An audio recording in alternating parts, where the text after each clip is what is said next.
Holman, I have a question for you. What the is in your driveway? Where did you get that beast? So my mom came by today to drop my oldest off. She goes, "What? They didn't have a smaller truck?" That is one seriously badass GMC AT4. It is an AT4, isn't it? It's an AT4X AEV edition. I noticed the AEV on the wheels. That's the full tilt. But I sprinted past it because I was almost late getting here, as I often am. But I stopped dead in my tracks long enough to see the AEV logos on the center caps, and then I backed up and I go, this is an AT4. Why does he have this in his driveway? It's a Duramax AT4X. So basically the Frontier went away today after 3 months and almost 4,000 miles. So, sad day? It is a sad day. But I was sad to see it go. But your tears have been mopped up with a GMC. Well, it just so happens that GMC had called me and said, "Hey, we've got a new 2024 Sierra 2500 four-wheel drive crew cab AT4X AEV edition in the media fleet. We've got some openings coming up." And the dates matched with when they were picking up the Frontier. So they said, "Well, do you want to we'll just swap it and take the Frontier away and replace it with this." And he said, "Let me think about this. Let me get back to you because oh wait, I'll take it." So yeah, we should definitely talk about the GMC. But yes, a sad day that the Frontier went away. So I was looking at the specs. I averaged, because I used it as a daily driver. You took it to the desert. I took it to Vegas for SHOT Show, a couple other trips, road trips.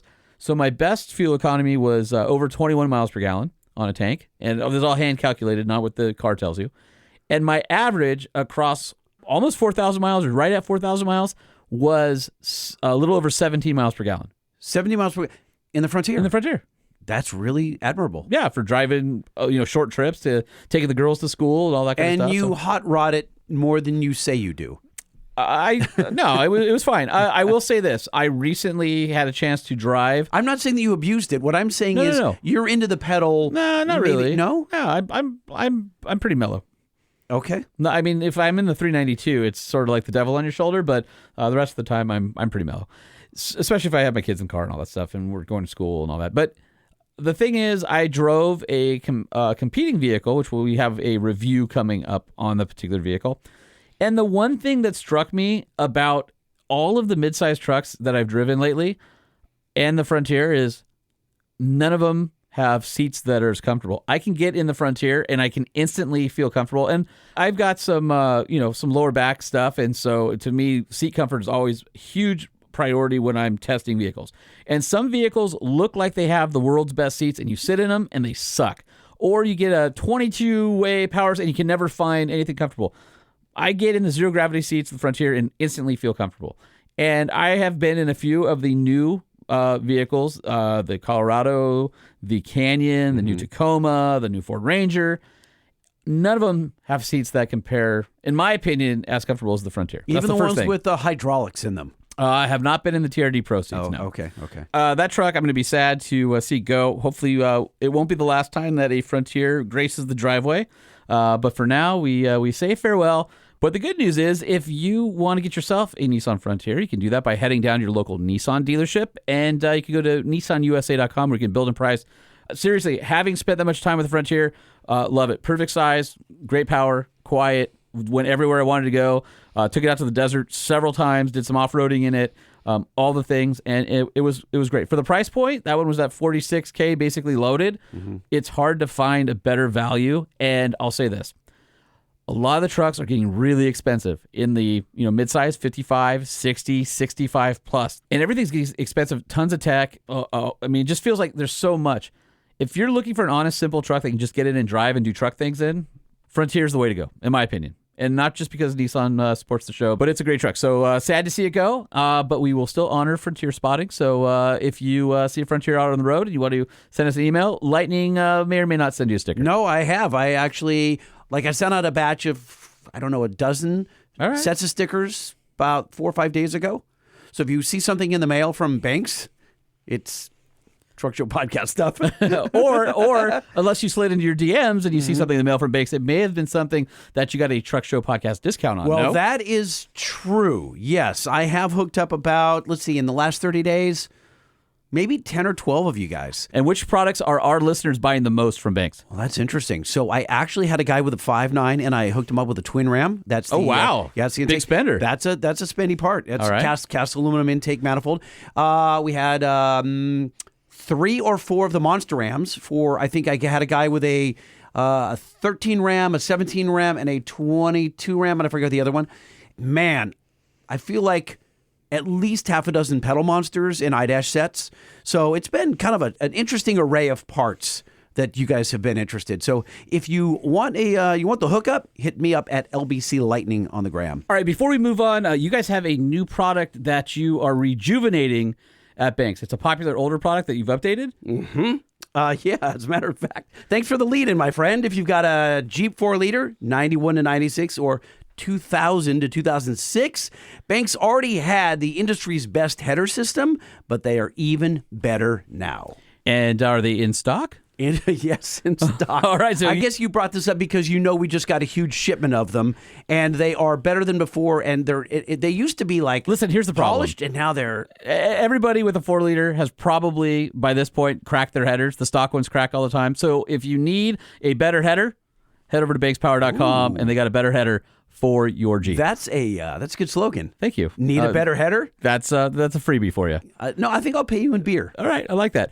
Before we move on, truckshowpodcast.com, head over to our featured products page. That's where we're putting all the promos, discount codes, and all that. So there's a lot of stuff listed on there. We've got a partnership. I think we've mentioned it recently with EGR as well. So if you're looking for a roll track or fender flares or the new VSL LED lighting system that they offer. Does it bum you out that you can't put those on your 392?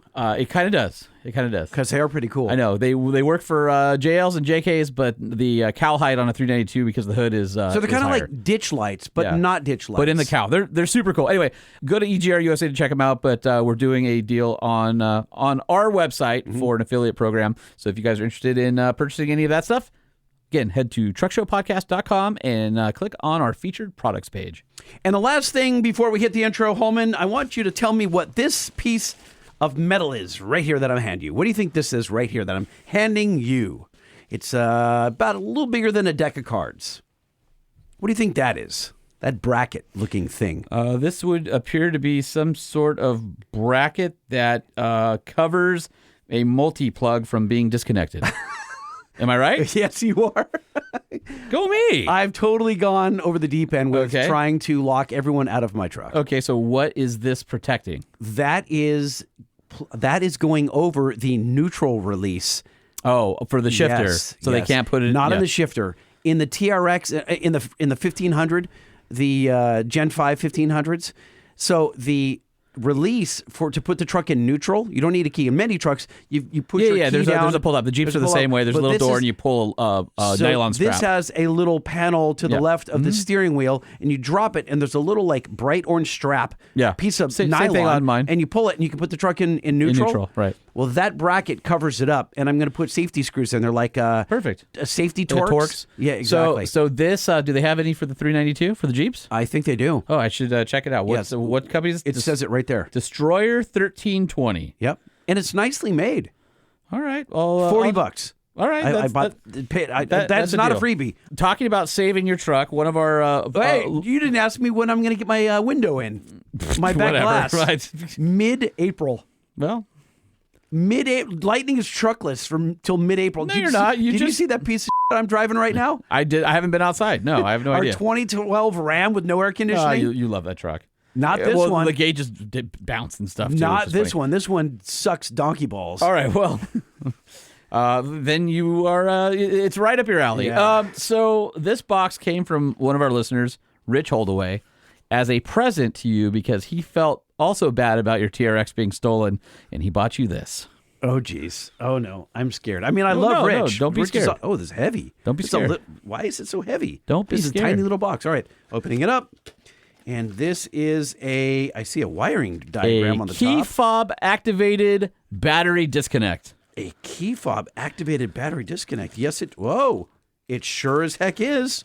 Wow, that's super cool, Rich. I appreciate that. I don't know if this will work with my push button starter kill thing that CompuStar already installed.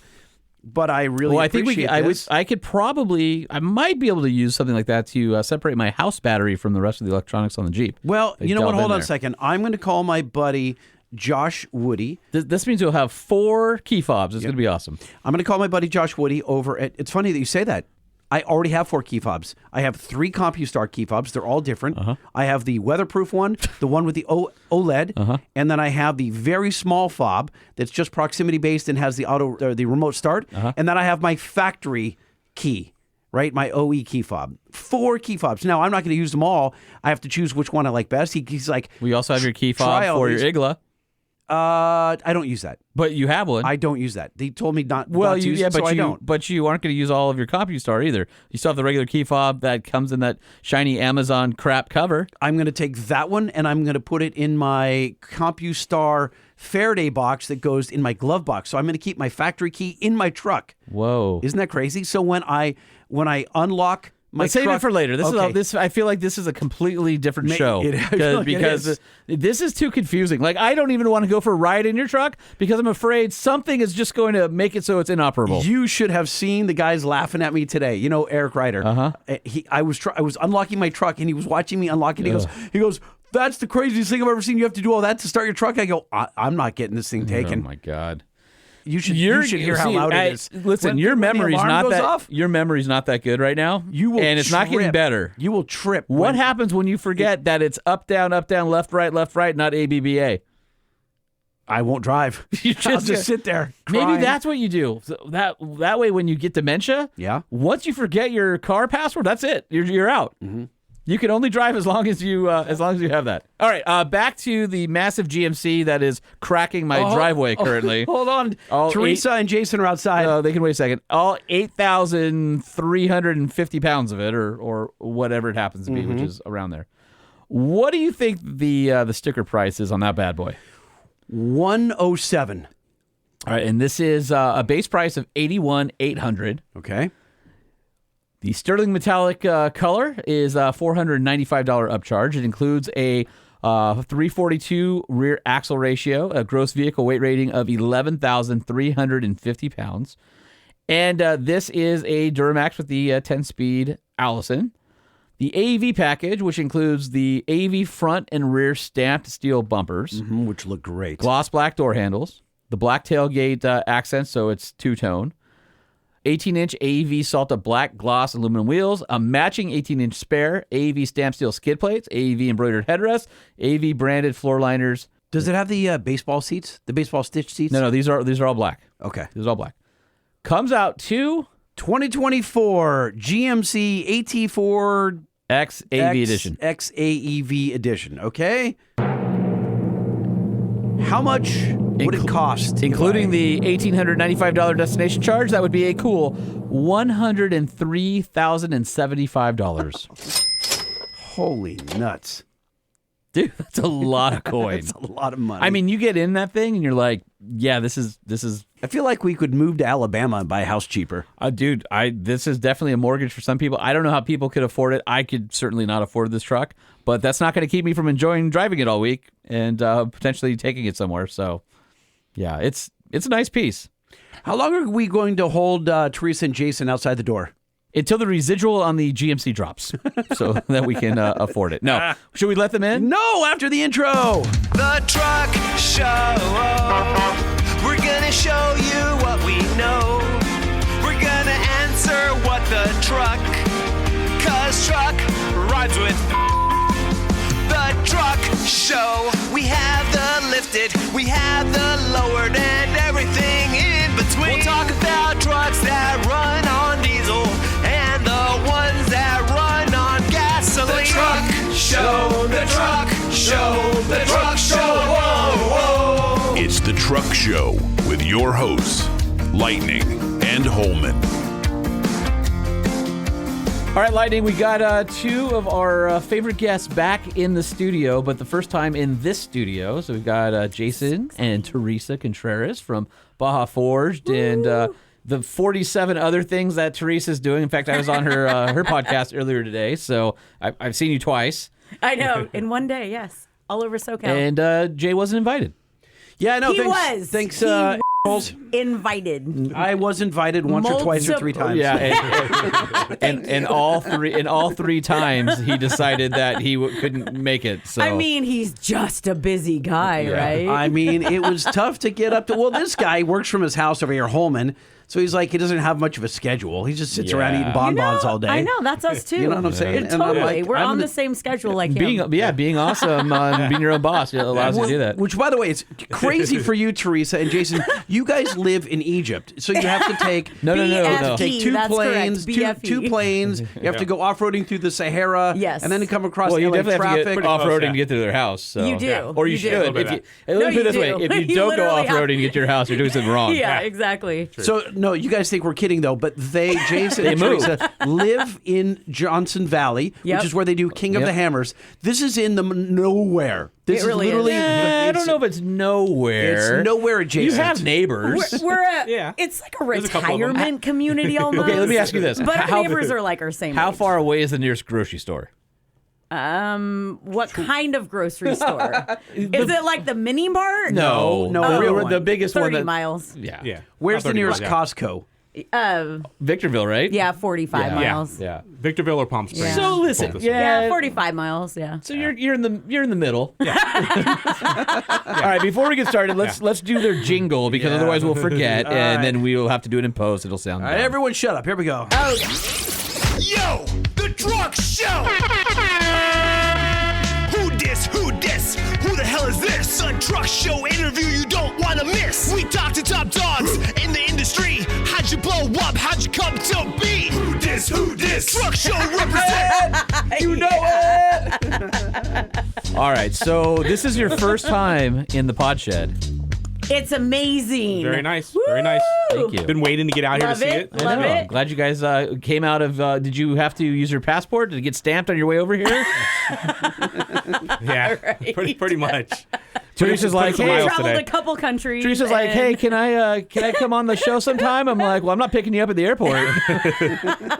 So right. it's good to have you guys here. Thanks. I mean, look at that. We got the TV. We got your Baja Forged pictures it was up there. Pretty cool. So legit, man. I'm feeling We are it in too here. legit to quit, if you guys. hadn't heard. Or we're too Totally. deep in this to quit. One of the two. Well, welcome to being an entrepreneur. Yep. That's what it is. Huh? Maybe we should have played the entrepreneur jingle for her. I mean, you still can. Can we? Should we do that? Okay, We're hold on just a second. I know. Here we go. What does it take to be an entrepreneur? What does it take to be an entrepreneur? Quit your job and get a loan. And don't let anyone tell you you can't. Go into debt and don't look back. Don't worry, there will always be another crappy job. This is what it takes to be an entrepreneur. All right, so here's the deal. I love Omar. He does such great jingles. Well, that might have been someone else. That might have that been you? Jay. Yeah. Maybe Was that that one might you? have been me. Here's the thing. I think I don't say this on the show, but I do more than half. When of the you jingles. have Okay, cool. when you have that people was in studio and you encourage Lightning to push all of his buttons, then you get multiple jingles. That's how that works. That's So all night we're going to be listening to jingles. Cool. That's good. Okay, what's next? Do I just go down the list? Go through them all. Man, you've got a lot going on. All right, so last time I saw you was just a couple months ago at SEMA, where we were judging for TMI. And then you Such actually had a cool booth thing. this year, Yes! and you gave me I look like a homeless person who just got a donation. I had beanies and socks and scarves and I had all sorts of stuff and I wasn't cold in Vegas this year, so I have to thank you. But I think that had to do with one of your sponsors and how you got your booth. That was fantastic. Oh, that was great. I was like, where are we going with this? Yeah, so it was really awesome. So for SEMA this year, Real Deal Revolution, we had a booth last year. We had one again this year. We did it as the She Shed in Vegas, so that was really cool. But we did it with a couple other different organizations, so the Jesse Combs Foundation and with Girl Gang Garage as well.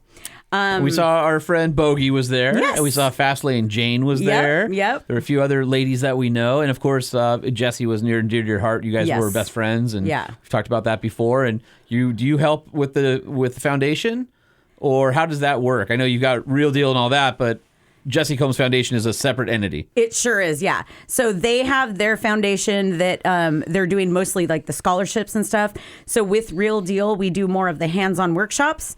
And so we've been working together with them to work with some of their scholarship recipients to have them come in and help with workshops and stuff like that as well. So we're kind of integrating, helping to mentor them, helping them to get out and then mentor other people too, so they're integrated in the community better.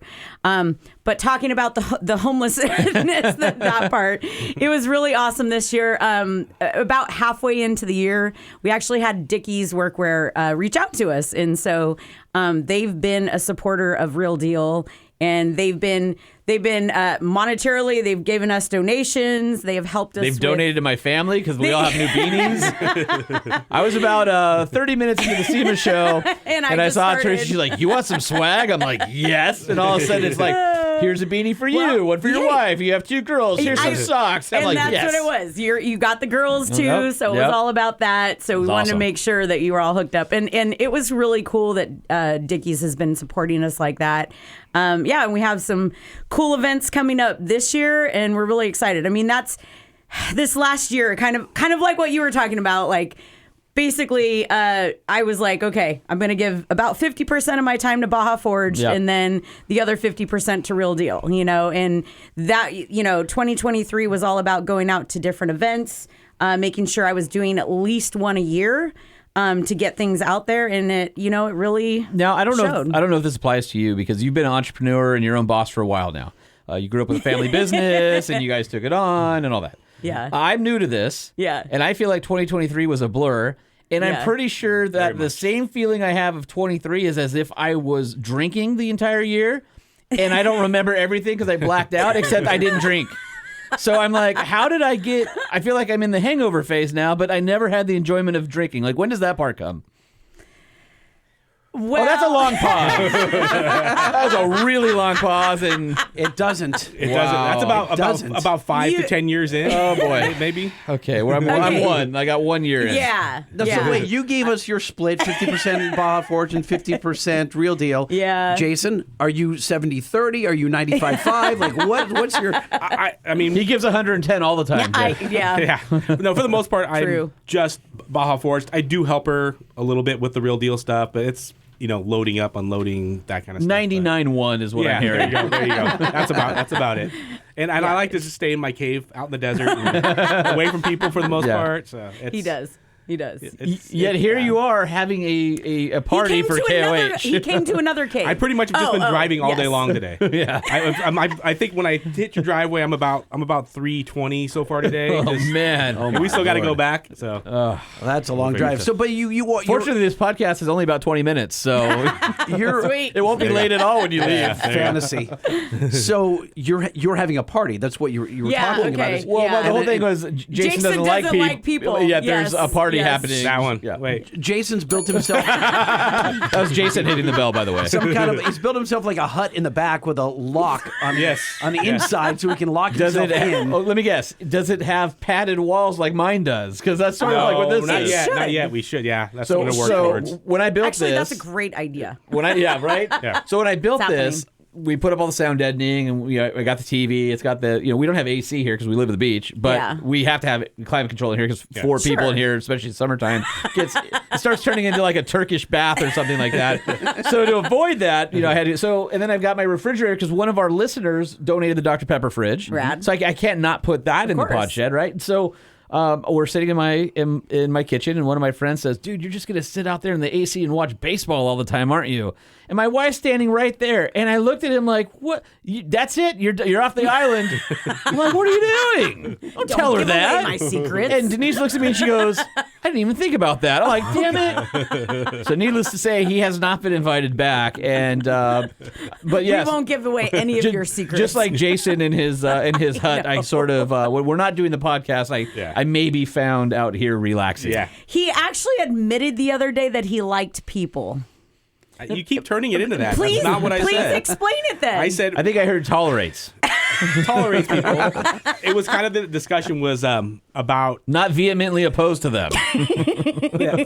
sometimes. It was about working with people to kind of teach them the right way to be out in the desert, cleaning up after themselves, because it's. Hey, people are pigs. It's a free for it's free for all out there. That was more of my discussion, like helping with cleanups and and teaching people the proper etiquette on the trails and stuff. It's more that. I like that. Yeah, he can do that and still not like people. Yeah, he can. Yeah. He enjoys having. Okay, 9:00 he'll be done. If you look, he does the Irish goodbye. So people are like, "Well, where'd Jason go?" I'm like, "He's gone. He's asleep." Poof. I don't. Gone. Yeah. But for the most part, I mean, we're around people now all the time that we just enjoy. Is it weird that you moved doing. away to be around people more? Well, they come to visit us now. They so do. We're just like, you don't have to go to see anyone. Yeah, we have people all the time come up and visit. Like it's really cool. So if Lightning and I just show up in your long driveway, you wouldn't shoot at us on our way up? Yes. And we look over and we see. Oh, Jason's gone. No, like that's Jason on his back 40, just launching things into the air. If you He's got can a get by smoke bomb Cooter, like a magician where he just boom and he's gone. I said if you can get by Cooter, the Mastiff at the gate, you're more than Cooter. welcome. But I to knew come in. Cooter as a little, puppy, so he'll let you so in. we're cool. Yeah. Cooter would be like, "I know you, you're Yeah, Chad." And that's him. Cooter's amazing. That's a rad dog right there. He is. He was all little and wrinkly and stuff. Oh, he's just big and wrinkly now. Such a He's cool dog. still a cuddle. Stepped all over my. That's what she said. That's fine. That's fine. So when was the last time you saw Lightning? Out in the desert, not this one. Also out in the desert. It hasn't been long enough. That's what she's gonna say. Yeah, no, when we went to the Banks. Oh yeah, the Friends and open Family house. Day. Yeah, thanks. Yeah. Yeah, that was a fun event. Yeah, it was Thank during you for coming out. summer, August or Something like that. It was hot as balls. The ice cream was Yeah. melting in my hands. yeah. I think it was right after Sturgis. So They had Handel's ice cream, and they've got the one called the Blue Monster, which is like Blue Cookie Monster. Yeah. And it was so dang hot that it was melting all over my hand, and my entire hand turned blue. And I was from the food coloring, and there's nothing I could do about it. And so then I was interviewing people with a blue hand, and I'm just They're like, it's "Where's the your hand it's the been?" ice cream. Yeah. Where's Papa Smurf? Smurf. Yeah. So let's talk about Baja Forged for a moment. Let's recap. I know we've done this before, but it's been many, many episodes. Yeah. And the company's evolved since then too. Yeah. Yes. So what was the impetus? Why did you get started, and what do you make? Yeah. Why did we get started? And who's the we? Well, essentially, I guess I started designing my Raptor, and that was in 2011. So I had a Gen 1 Ford Raptor with a V8 in it. I basically was 6.2 truck, not 5.4. it was a 6.2. Yeah. Yes. Just get that clear. Yes. And a Whipple the V8 supercharger. with a Whipple on it. Yeah, thank you. And Jason supported me. That was one of the first things that he really supported me on with having my own complete design on it. I had to have 20-inch wheels. Yes, I ran 20s on it, still with 37-inch tires. you. You're ahead of I know. Lightning's time. Right? I know. No, we were get it. rolling dubs together. Right. It was everything. It was like the design of it. I wanted to design all the bumpers, the sidebars, all of that. So when that came around, that was on the cover of Truckin' Magazine. Yep. Kind of like what you were talking about with the, were you talking about it in San Felipe? I was in Cabo. I was with Dan Ward and Max. Yep. And we were literally doing a sunset post, and I was on the beach, and literally one of my tires was completely gone in the sand. Uh-oh. I was like, what just happened? We couldn't see it. It was on the other side. By the way, of if you want to hear the other end of the story, listen because to the water comes in. Who are the other tide two people comes that were in. with you? Why do they matter? from a magazine, from Truckin'. Oh, but if you want to hear the other end of the story, go to the High Octane Hustle, and then you can hear the other side of the story. Yeah. But basically, I was in Cabo, tip of Mexico, right down there on the peninsula, out there with a couple guys and stuff, and your my vehicle's truck in was quicksand. sinking. My truck was sinking. It literally, that 37-inch tire was fully in the sand. So we're not going to tell anyone how you got it out. They have to go to another podcast to get the end of the story. Yeah, I think that's fair. No, that's his. Basically, we just weren't paying attention. We were on the other side. They were taking photos. We were far away. All of a sudden, we come up to it, and I was like, I just told those guys, I was like, get in the back of the truck now, start digging. So they started digging. But the thing is that water was just coming in. So the tide's coming in. I feel like I just watched this in Pismo Beach 2 weeks ago when those trucks got rolled over and went out to sea. It happens Not within just the truck, minutes. all those trailers. All those it RVs, happens within minutes. I actually had someone come and try to pull me out. That wasn't going to be enough. They literally, I was just keep digging, keep digging, keep digging. So they finally got enough out. I literally had about 5 guys in the back of my truck jumping up and down and letting all the air out of the tires. So it finally just grabbed and gained momentum and finally got out. It took quite a while. Which one of your a-hole friends was taking the sand from digging and building a sandcastle instead of helping? And did you get lots of those little like beach hermit crabs that kept going down? You kept digging them up and they go down a little bit more? I'm not going to lie. I'm a Mexican too, so we just work hard and they're all Mexican. So we just were like, get to work now. Andale! Yeah, pretty much. That whole trip is like... That's a whole story. What was your gnarliest stuck that you ever gotten in any of your vehicles? What was like the worst one where like, crap, how are we going to get out of this one? That was pretty bad. What else? Moab this year. Oh, Bronco? Oh, well, I mean, it wasn't. I mean, it wasn't ideal. Hell's Revenge. No. Yeah, it wasn't ideal, but we got out of it. Yeah. It wasn't, that moment of me being stuck. Otherwise, you'd be sitting on the trail still. So, yes, you got unstuck. Yeah, think of all the things you wouldn't have been able to do. You wouldn't have had Christmas. You wouldn't have enjoyed the New Year. You wouldn't have done 3 podcasts today with Fastlane Jane. You'd still be in Moab. I guess I've been stuck a lot. The one on the beach, I'm telling you, the one on the beach was pretty bad. Well, that's the thing you worry about. That is sand part. Yeah, because once once you're below the hubs and you can't get out, like now it's seawater getting in. And 37-inch tires, all the rear axle, almost buried. Like I was like, everyone's digging. I've been on several photo shoots in my magazine career where it was like I eventually got to the point where when we did ocean shots like Pismo or Oregon. Whenever we did a shot and we kind of put it out a little bit far to get that effect, I always made sure 2 people were there. One person with the photographer to watch the vehicle because the photographer's they're not looking. No, they're just shoot. I've never done that before, so I wasn't paying attention either. I didn't even think about it. And it's like that person, it's like, sorry, photo over. I'm running out there to go rescue this thing. And we're in Mexico. Yeah. You know, when you get stuck in Mexico, you're like, oh, shit. Yeah, this isn't. Then you're like, I'm literally in the middle of nowhere. And you're not like in Tijuana where you're going, well, if it disappears, just walk over the border. I'm 1,100 miles from the border. Well, that's the thing. People realize how long the peninsula is, like how long Baja California is. Like, it's 1,000+ miles. Yeah. When you're down there, it's... So then driving back from Cabo to San Dimas, I did it in 23 hours. It's pretty good. Yeah. It's pretty good. How many tickets? With 3 flat tires and sand in the bed. No, drove right back, right? Okay. All good. So wait, when you were pulling it out of the sand, of that quicksand, were you worried about blowing through the transmission or breaking stuff? No, she was worried about her thing washing out to the ocean. Yeah, that was probably the worst. The raptor's going to go sleep with the whales. Yeah. No, I let all the air out, but we had bead locks on it, so I wasn't really too worried about, or really low. So wait, we have to go back to Baja Forged. Okay. Yeah. Oh, we would just gloss right over that. She's a storyteller. So that vehicle, essentially, that truck, and that photo is very epic. It was on the cover of Truckin'. It was like the first vehicle that I really put myself into that was like fully my design because I had been custom painting vehicles forever, and doing things like that. Well, it was everyone else's designs, I just, if you came to me and told me I want flames, cool, I'll put flames on there.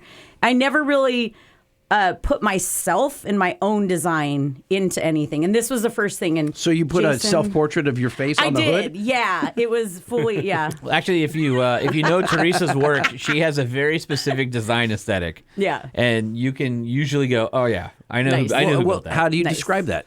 My opinion, and maybe she likes more like earthy tones, like browns and greens and beiges, but then she likes to have a little splash of color to brighten it up. So think of like a dusty forest with some sunshine coming through the trees. Love that. Like that is, right? And so if you look at her work, there's always there's like a richness, but muted. And then there's always a splash of like color to just bring it all alive and tie it in and give it a little bit of soul. Yeah. Earth tones, definitely, because I am inspired. That's what inspires me is just being out in the desert, being, outdoors and things like that. So I think you nailed it. It's funny that you say that because so we have the BMW R9T that Jesse and I built. And that bike still today holds together. Like that bike was done a long time ago. Yeah. It's probably 9 or 10 years old now, or is it more than that? What year was that done? 15. 15? Yeah, okay, so coming up on 10 years almost. God, yeah, I guess. Yeah. But when you see that bike, that design still looks good today. It's really timeless. Like you don't go by that. I remember seeing it at SEMA this year because you guys had it in the booth. And I didn't realize it was that bike at first. I'm like, oh, sweet. I'm like, oh, duh, I know this bike. But it was in that setting with all these new shiny things redone 100 times. It held up. It held its own there. I thought that was cool. Thank you. Yeah. And that it's a timeless design. I like to do things that are like that hold up.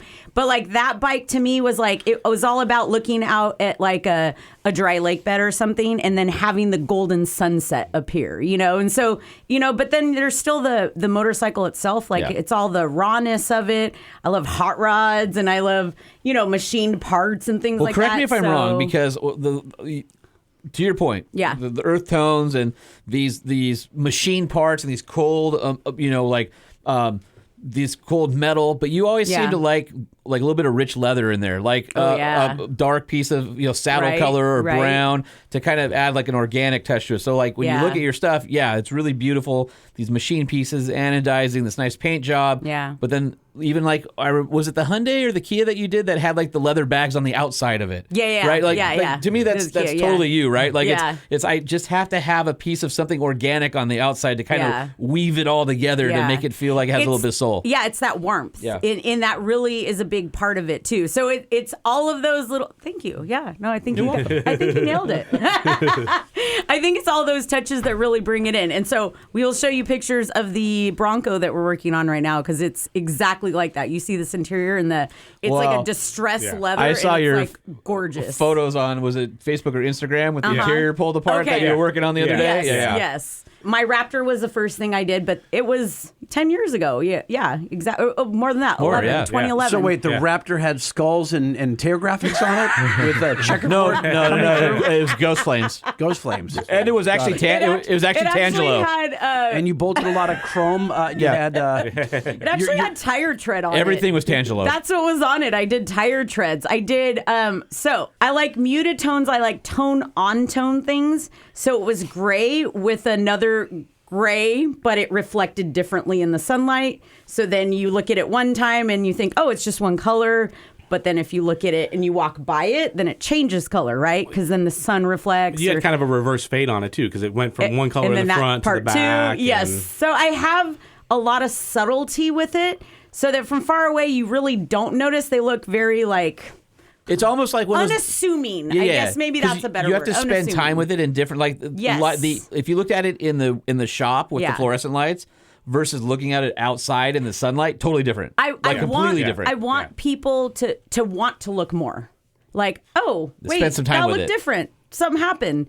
And then keep walking around it and then keep finding all those things. It's like Easter eggs, like going around and kind of seeing all those things. Or the wieners I draw in Jay's office. Here's how much I love Easter eggs. I don't mind when Holman comes to my office and draws. He'll put a wiener under a desk. I'll be plugging in my computer like a year later and I look up and I'm like, oh, that's creative. Like it's a wiener here. Or I try and change, like he handwrites like all the stuff on the whiteboard. So I tried to change those letters really subtly into wieners. Yeah. Yes, he's an artist. Okay. Don't judge him. Okay. No, it's great. It's great. Yes. I am the artiste. Okay, so... They do call me Dicasso. So. Dicasso. So then at one time you had a Raptor? Is that what I heard? Yeah, I know, right? Yeah. No. One time she had a Whipple Supercharger. In 2011. I know. I could talk about that truck forever because it did. I think for all of us, especially out there, like vehicles change your life. And that was one that really did it for me.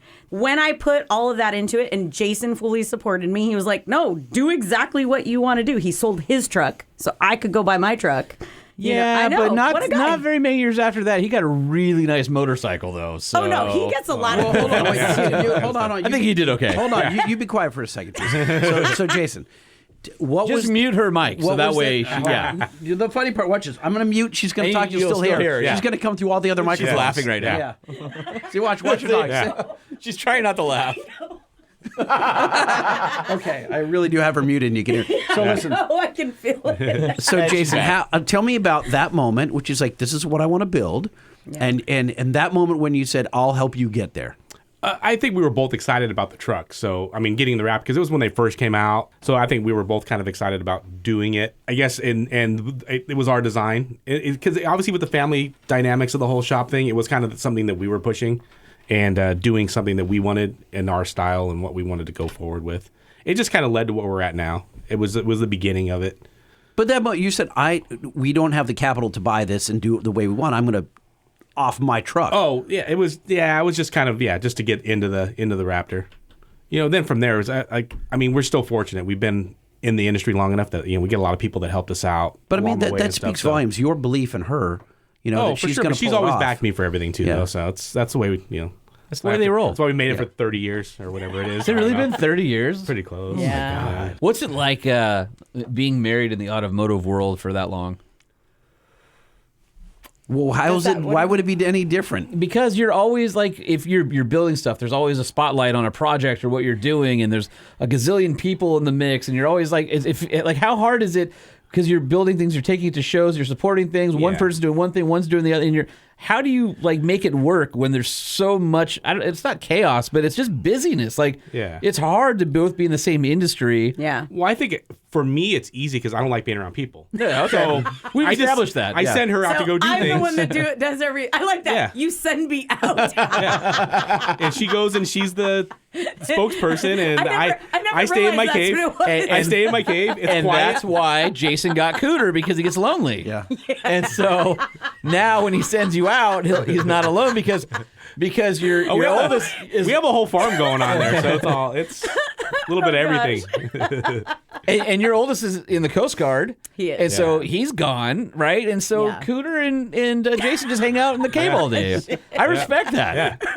We're Cooter and Roscoe. So I'm building up the whole Dukes of Hazzard clan. It's Dukes of Hazzard. I That's gotta where we meet got Roscoe. these names from. So anyone's wondering, I don't know where everyone's head's going, what they think of that, but I went to the Dukes of Hazzard, but that's me. Good. I'm glad. All right, so fast forward to one year after the Raptor was done. But and that didn't even. I mean, basically, the Raptor was done. It got accolades. We started doing things like Tanner Faust's vehicle, so it was on the cover of Truckin'. He reached out and he was like, "Hey, we want to do this." There was multiple people after that were reaching out to us, and I was like, "Cool, other people want this style. Like they like it." So we started. We still did what we did too, but we started doing more things that were in that style. Well, then you had corporate builds start trickling in, and you guys did quite a few corporate builds for a while too. Definitely, yeah. Ford, Kia, right? Yep. And we still do. Hyundai? Yeah, exactly. You guys just had one at the LA Auto Show this year, right? What did we? Was it one of your older ones that they brought? Because I saw. I think Kia might have had some stuff there. Yeah. We did the Rebel Rally one this year. Yep. So we've been outfitting those, and we actually got to train the girls this year too. That's cool. So that's something we're getting into as well. Yeah. Is doing that too. Is not just having more of a full experience. Doing event services at our ranch.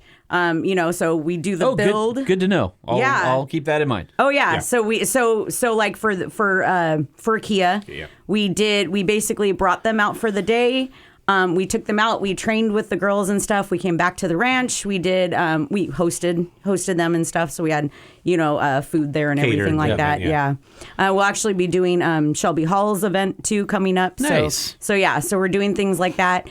They brought all of their PR for their social media and stuff, and so they came up. We shot all the video and stuff like that. Helped them find locations and stuff around. I was excited to see in your social post that Jason has concrete on the floor now.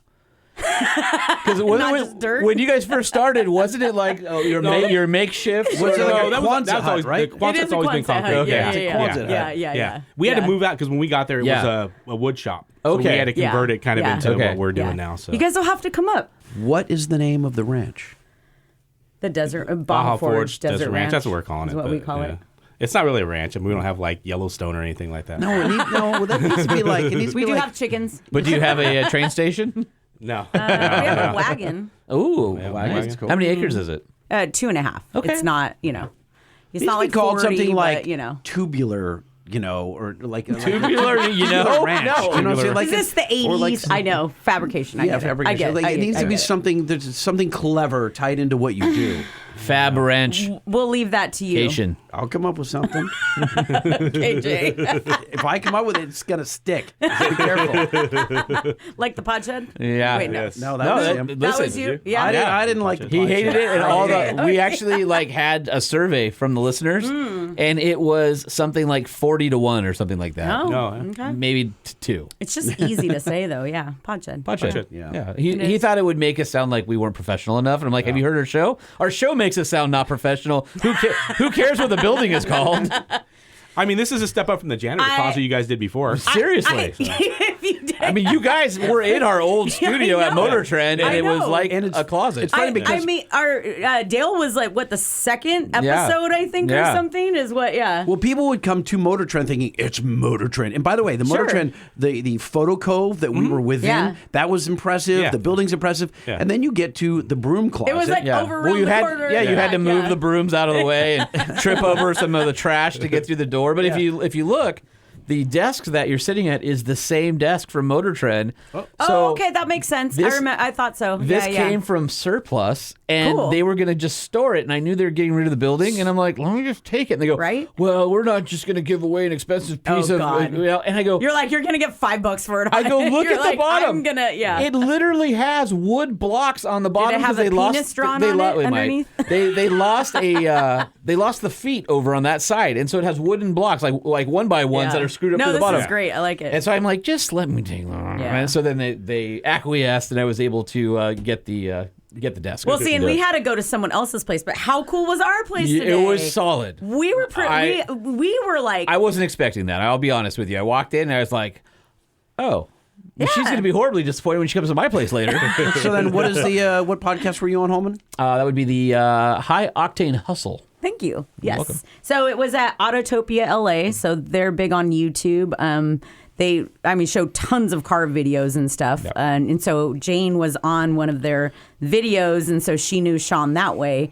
And The he has owner. an auto concierge place, so he stores vehicles in there, and that's kind of where that started. There's is some pretty he sick has, stuff in yeah, there. he just has insane vehicles. So he was like, he started asking the owners, like, can I just take videos of these things? Like, they're just sitting in here and Yeah. no one cared. They were like, cool. I'm like, so oh. really, he just started by doing that. Rad 993 Turbo. Oh, 64 Continental hardtop. All over the place. Oh, a Vehicles turbocharged all over the place. Volkswagen bus. And then I look, I'm like, Yeah. oh, it's an F40 under the cover. There's this free, Yeah. and No, I mean, it was all kinds. pretty rad. Yeah. Oh, a 1983 and CHP the Power Mustang. Wagon thing you said, whatever. Oh yeah, yeah. the command car. Yeah, that thing was yeah. cool. It's like a big toy, you Yeah. know. So Is this yeah. open to the public? No. It's auto concierge. So But it's- if you it's get invited to their storage. podcast, you too could experience it. Oh, Well, you could have walked around and looked.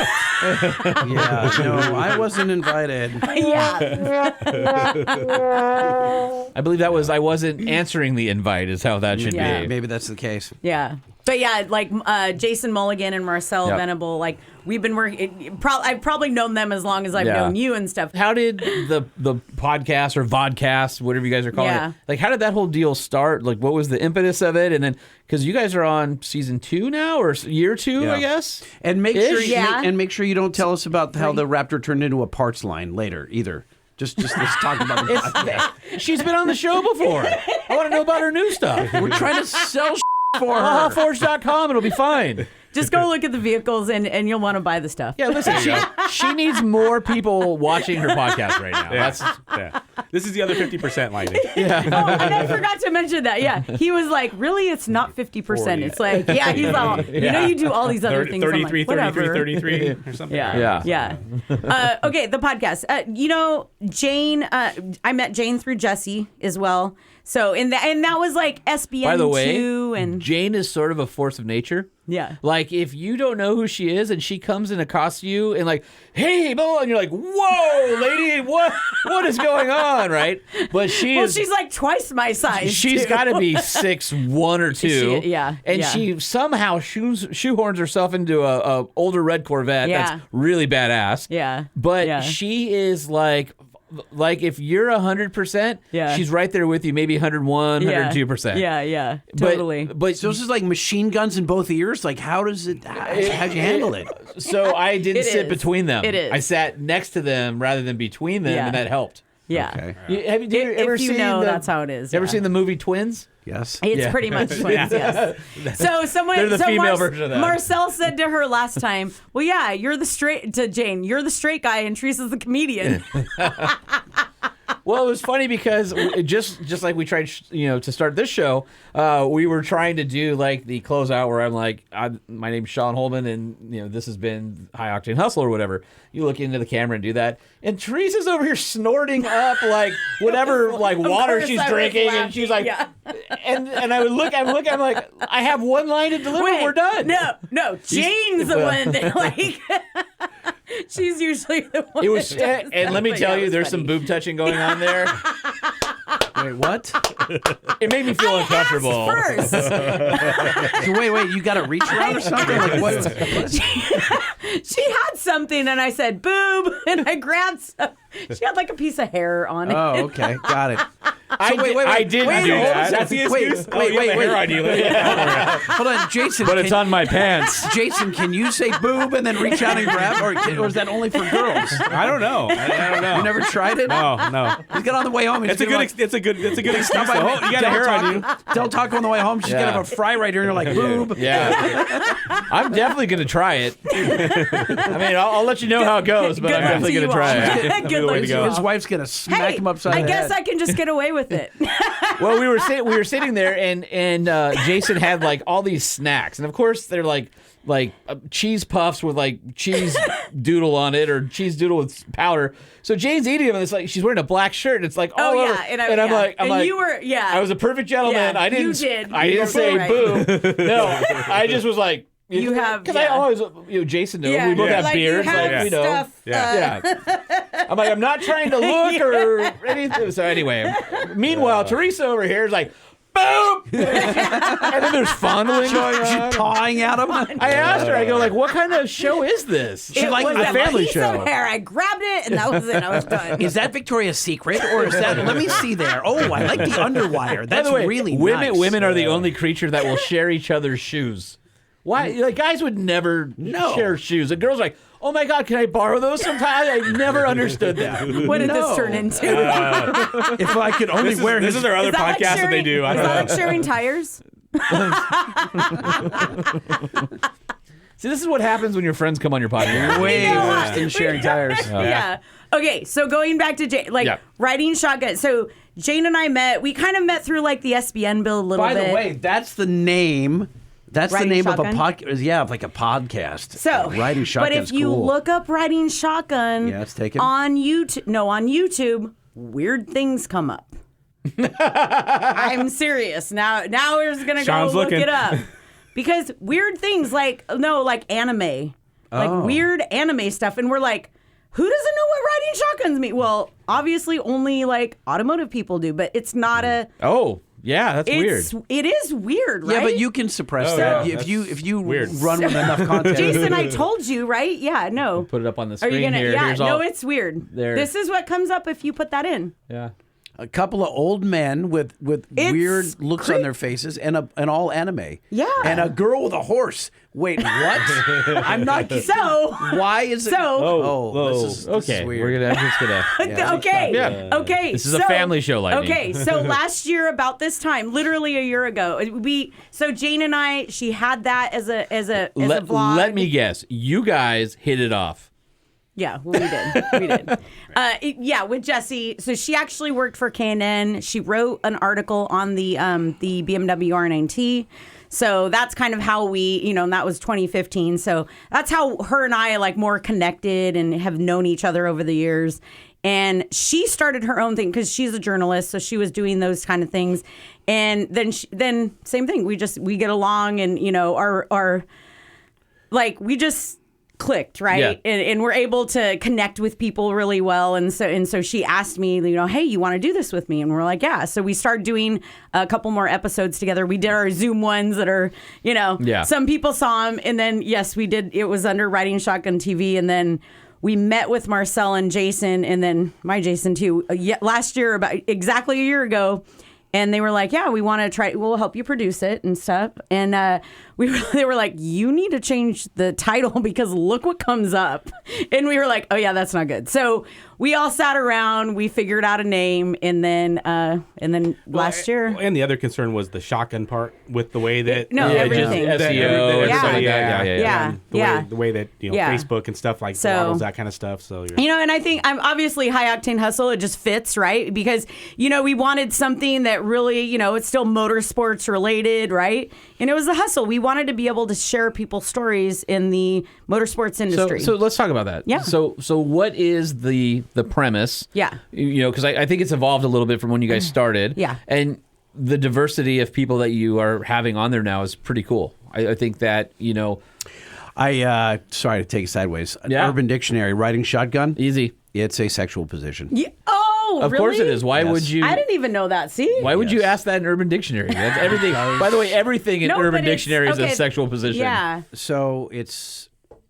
I mean, see, everyone listening to this right now, I don't. Earning the right to ride in the front passenger seat of someone's car by doing something. Okay. All right. Oh. That's okay. Yes. Great. Didn't realize the by doing something part. So I'm looking at. just saying shotgun? Got it. Okay. So I'm looking at some of your guests here. So Jillian Rebecca. So you know her. She's like a lady overlander who's got a pretty big following on there. Tanner Faust, obviously an amazing off-road driver. You've got Martina Kwan. Today, you guys has the lady from Yokohama. Yes, we had Trisha Wall. She's the marketing manager for Yokohama. So that was really cool. She's an aerodynamicist. Yeah, I was listening. So I got there early, and I was listening to some of her storytelling about the difference between like NASCAR and just different ways that they do aero and how it matters and so I thought it was really interesting. She wants to build the first Indy car that's like all female built and stuff like that. And then of course too. Sean Holman from the Truck Show podcast and OVR magazine. Exactly. May have made an appearance in a future episode. I was disappointed though because you prepped me with an email with all the things that I should be ready for, and you didn't ask me which person, dead or alive, that I would want to have a beer with. Jane didn't end up asking that. That's her question. I know. I know. It didn't happen. We went sideways a lot. Go figure. Tell me. You thought about it. I have thought about it. Okay. I've thought about it for a while. You got to say Jesus because I gotta know, right? Okay. So that's a great point. There's my dead dead and gone person, all right? Because I want to know and right. My life person would be Mike Rowe. Oh, I love that. I would love to sit down with Mike Rowe and have a beer. Of course. Yeah. I think that would total awesome person. You know how there's some people that you get to know through their work, but you don't know them personally, and maybe you've been in their orbit a little bit. You've been by, you were at an event they were at, but you didn't see them, or you know some of the same people they know, or their life goal, is aligns with sort of things that are important to you. Like with him, it's mentorship and blue collar and all that stuff. I totally feel like the Real Deal Revolution stuff fully aligns with that too. I know. Totally. I know. And so you kind of feel like you know them a little bit, but even though you don't. Yeah. Well, that's kind of how I feel like with Micro. Everything he does, I'm really into. I love his podcast. I love Dirty Jobs. I find the guy super interesting, reading his books and stuff like that. We would listen to the other ones, the short stories he did too. The way I heard it. Those are so good. Yeah, because that kind of reminded me of the old, This is Paul Harvey. Good day. Yeah. I love his storytelling because he disassembles the story and feeds it to you in a completely different way. That was, Now, the rest of the story. Herbie Riston, Beckley, West Virginia. He's cute as can be, has a pug-nosed darling eyes, and a piercing scream. So Herbie, the family's chimpanzee, has gone through so many babysitters, the Ristons have lost count. The last one, he just led to the door and pushed her out. Paul Harvey. Good day. Paul Harvey, good day. Good day.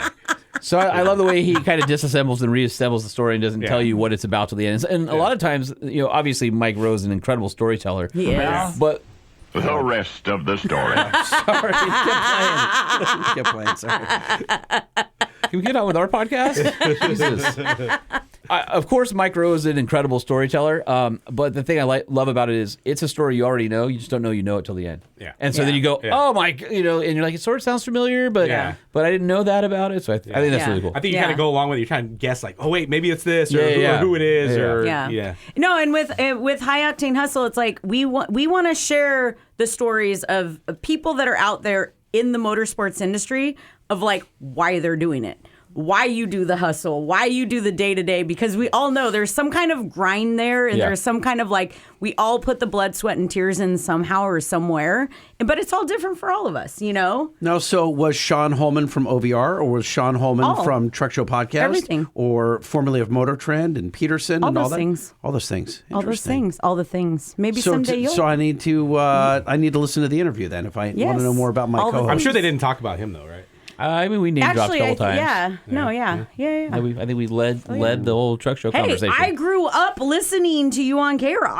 That was a big deal for me. Sorry about that. It's less of a big deal now, clearly, but like it really was like, and that's what we were kind of talking about. Don't meet your heroes, like, right? Here I am. It sucks. But like K-Rock in general, like how much it was a big impact. I said my son's name is Carson because of Carson Daly. Like I literally like coming home. But please tell me Lightning was a close second. Yeah.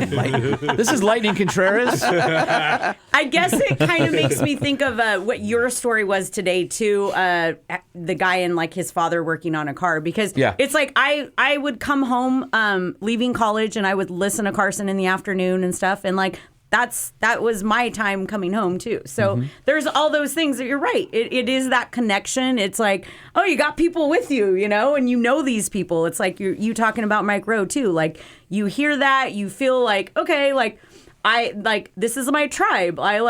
I jive with them. I understand them. They get me. And that's like High Octane Hustle is about like sharing that. We already know we all love doing this. Like something about it is connecting us in a way. And like we just want to share other people's stories to get them excited about getting into automotive. So I did watch a couple of episodes, and you got deeper than I expected. Like Miles, creator of Dub Magazine, and Dub Show, and everything that he was MTV fame and all that stuff. And he just within 2 minutes he was deep, like he was just he was real. And I thought, well, that's not what I expected to see. We had one of the other guys. We had Morgan Clark. I don't know if you guys follow him too. He did Vivian, which is a what is it? A 73 F100 that like SoCal Eric has or whatever. So anyway, he was like tearing up and stuff talking to us too, and there's some. Hopefully, you know, with Jane and I, we connect with people to make them feel comfortable, to be in a safe space that like we want to hear their story. We want them to be able to really share something that like that makes them feel like they're being heard. I appreciated the tears at the end of my interview. I know there were tears of joy because it was over with, but just the same, I thought it was a nice, emotional. I thought we shared a human moment. They were tears of pain. We've had a lot of people like get pretty emotional and pretty deep on them too. Man, I feel like I didn't do my part. Why, you know what? Like, what are you saying to extract this from them? And would you like to do another podcast? Do you want to cry now? Do you want me to make you cry, Sean? Well, No, maybe no. he feels like he was being too showy, right? Do you feel like, hold on a second, Holman, do you feel like you weren't honest enough? No, he's talking about throwing up and in a race helmet. Like, oh my God, what were we going to talk about? Yeah, but that story redeemed itself, didn't it? It was awesome. It did. Yeah, it was good. I think we just really want, so like I said, we want someone to be raw. We want people to be vulnerable in a way that helps share a story that others will be, like I said, inspired by. Maybe that's what we're doing all wrong. Freaking humans. I think we just want somebody to be warm. Warm? Yeah, like alive. In what way? No, we just want I have a pulse. Yeah, those are the types of guests that we often look for, are the ones that are willing. But we're not looking for that guest either. What are you going to do to like one up yourself? Have them sit there naked and like really disarm them? Like, what? Can you imagine that? What's wrong with you? I mean, they're already grabbing each other's boobs, so I mean, what do you want to go? No, but I mean, like if your guest had to sit there naked, like they're totally like so vulnerable. No, I'm here nude. You'll just have to come on and find out, won't you? Make him the first one. you? You know what you should do is you should tell him that's what it is. Banana hammock and style. Then not actually have him show up and thinking that's what it is. Yeah. Yeah. obviously we've all known each other for a while, so we all feel comfortable, but that's just what Jane and I try to do, is just make someone feel totally comfortable that they want to share, like no one else is out there is listening. Like we're just in a room like that, you know. Hanging out with your friends. Yeah, exactly. Janie that did it afterwards too, that was her first podcast. We were like, it turned out great too. Nice. Because what I She brought you a case of Monster. Yes, she's a Monster Energy girl. I brought you nothing. Monster. Hard Monster. I saw that. That was impressive. I have some if you want any. But well, the so fridge here. So I had met her on a run in Baja, and what was really cool is and it was her birthday too. So we were back in Ensenada at Papa's and Beers, and and she was riding shotgun the whole time. Her husband was driving on the trip, and I was out there driving. I was with Rick Dunehor, and he was my co-driver. And so we're down there, and then we're at the club, and I was like, telling her happy birthday and stuff, and I was like, I'm like, would you ever want to get behind the wheel? And she was like, what? Yeah. And it just made her think like, oh, maybe I do. Maybe so. And now she's like, I think I want to race. And we were like, yes, so it's that kind of thing. It's like that meme where it says MP3, MP4, MP5, and it's like, that escalated quickly. But it's like, I mean, I want to see more people love this industry as much as I do. I literally getting outdoors and that adventure, that part of it is such a big thing to me. I mean, I remember us having a conversation on Chocolate Thunder and stuff like that. It's it's different when you're outdoors and you're hanging out and doing that. By the way, that's a mountain, by the way. That's in Johnson. It's not a nickname. And I was not riding shotgun. And I'm super happy. Did that sound weird? I'm just happy that Teresa found something that got her out of her shell, so that she could really express her passions. So can I ask you? So you reference this industry a lot. What is this industry?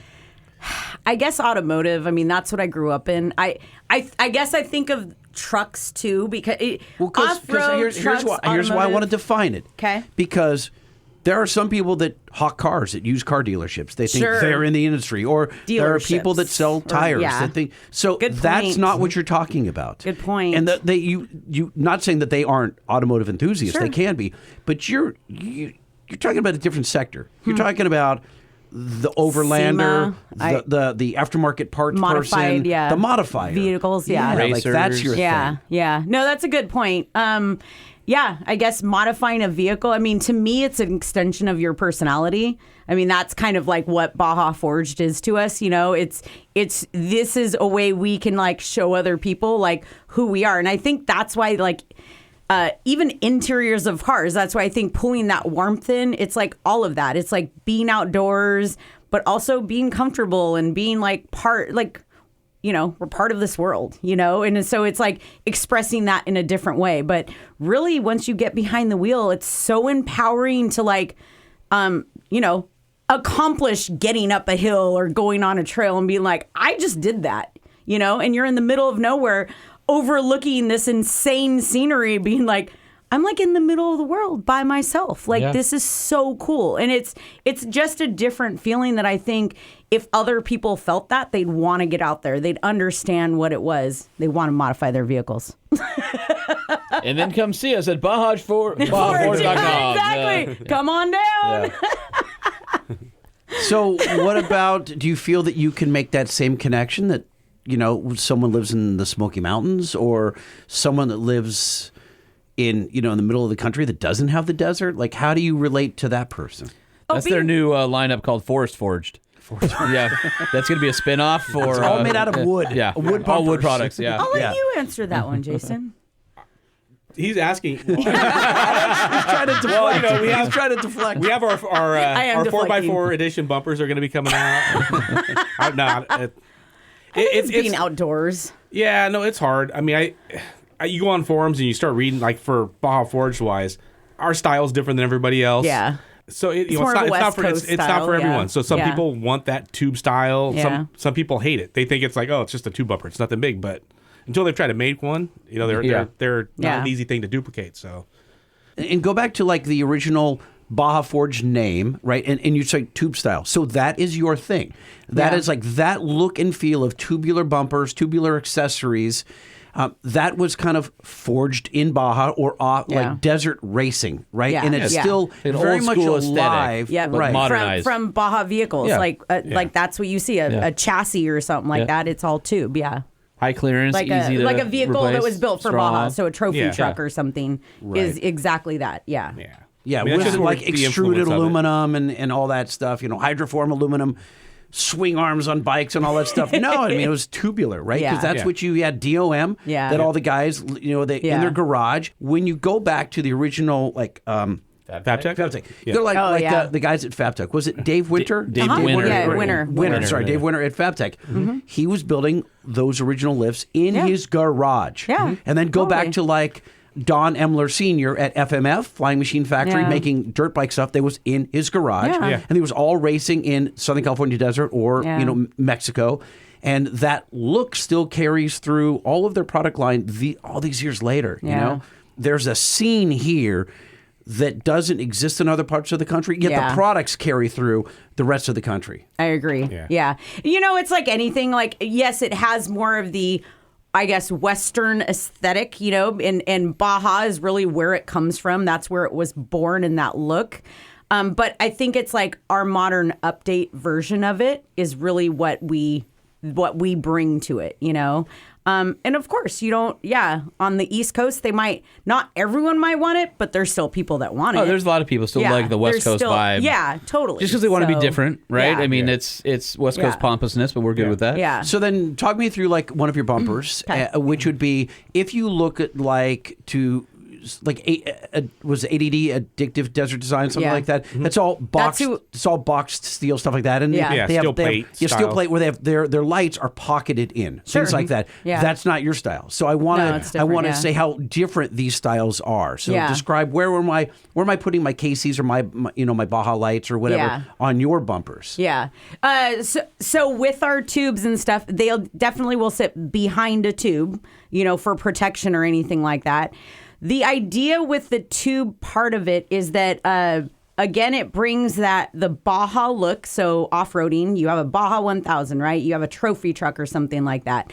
So you're having this round tube bumper on there. We're trying to replicate that in a way, but modernize it so that it fits your vehicle. So the contours of the vehicle. What I don't like about like big steel plate, like big steel bumpers that are just flat, visually heavy. Yeah, they don't flow with the rest of the vehicle. It has a different look. That's all.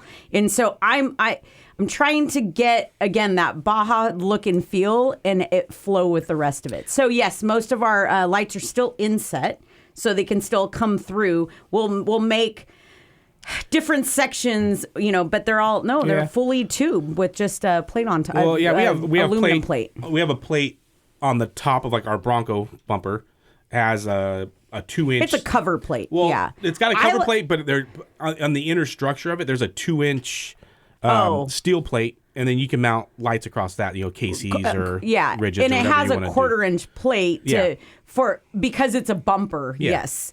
So that's behind it to house the winch. So there's basically structure behind it in order. And then it's got a cover plate that hides. But like, with ours, like the biggest thing with our crawler bumper for the Broncos is that we have a winch in there, and like half the people look at it and they're like, where is there a winch? Well, and it's also hard on a Bronco. Pushing it back and back and back and back and back and tucking it. People don't realize it's so hard on a Bronco that the Ford accessory one actually sticks out in front of their bumper. Correct. And to fit it in there, because both engines, whether you have the 4-cylinder or the V6, are both turbocharged with intercoolers, and so you're intruding on that space. It's not the intercooler though; it's a vent. So the shutter system. The shutter system that keeps it warm. Right. It's the shutter system that adjusts airflow to the cooling stack. But I mean, it's still something that's in that space. Yeah. So to be able to put something in there. But the airflow that it tries to get to it is to keep it warm. Yeah.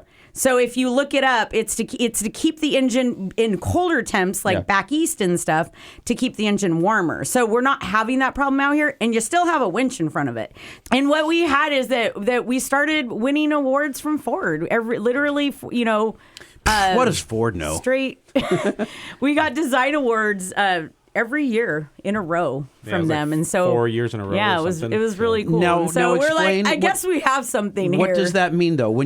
Are you winning a design award for your bumpers or the entire vehicle? The entire vehicle, the entire aesthetic of the vehicle. Yes. So Ford gives you some smoking deal on a vehicle and says, they ask what you are going to build, right? So you got to give them a we have to rendering put or that something. in first. Yes, Okay. correct. A ton of people submit renderings, and then Ford picks who they want to have these vehicles. Yes. Okay. And they don't do this anymore. This was an older thing. Right. 2021 was the last year.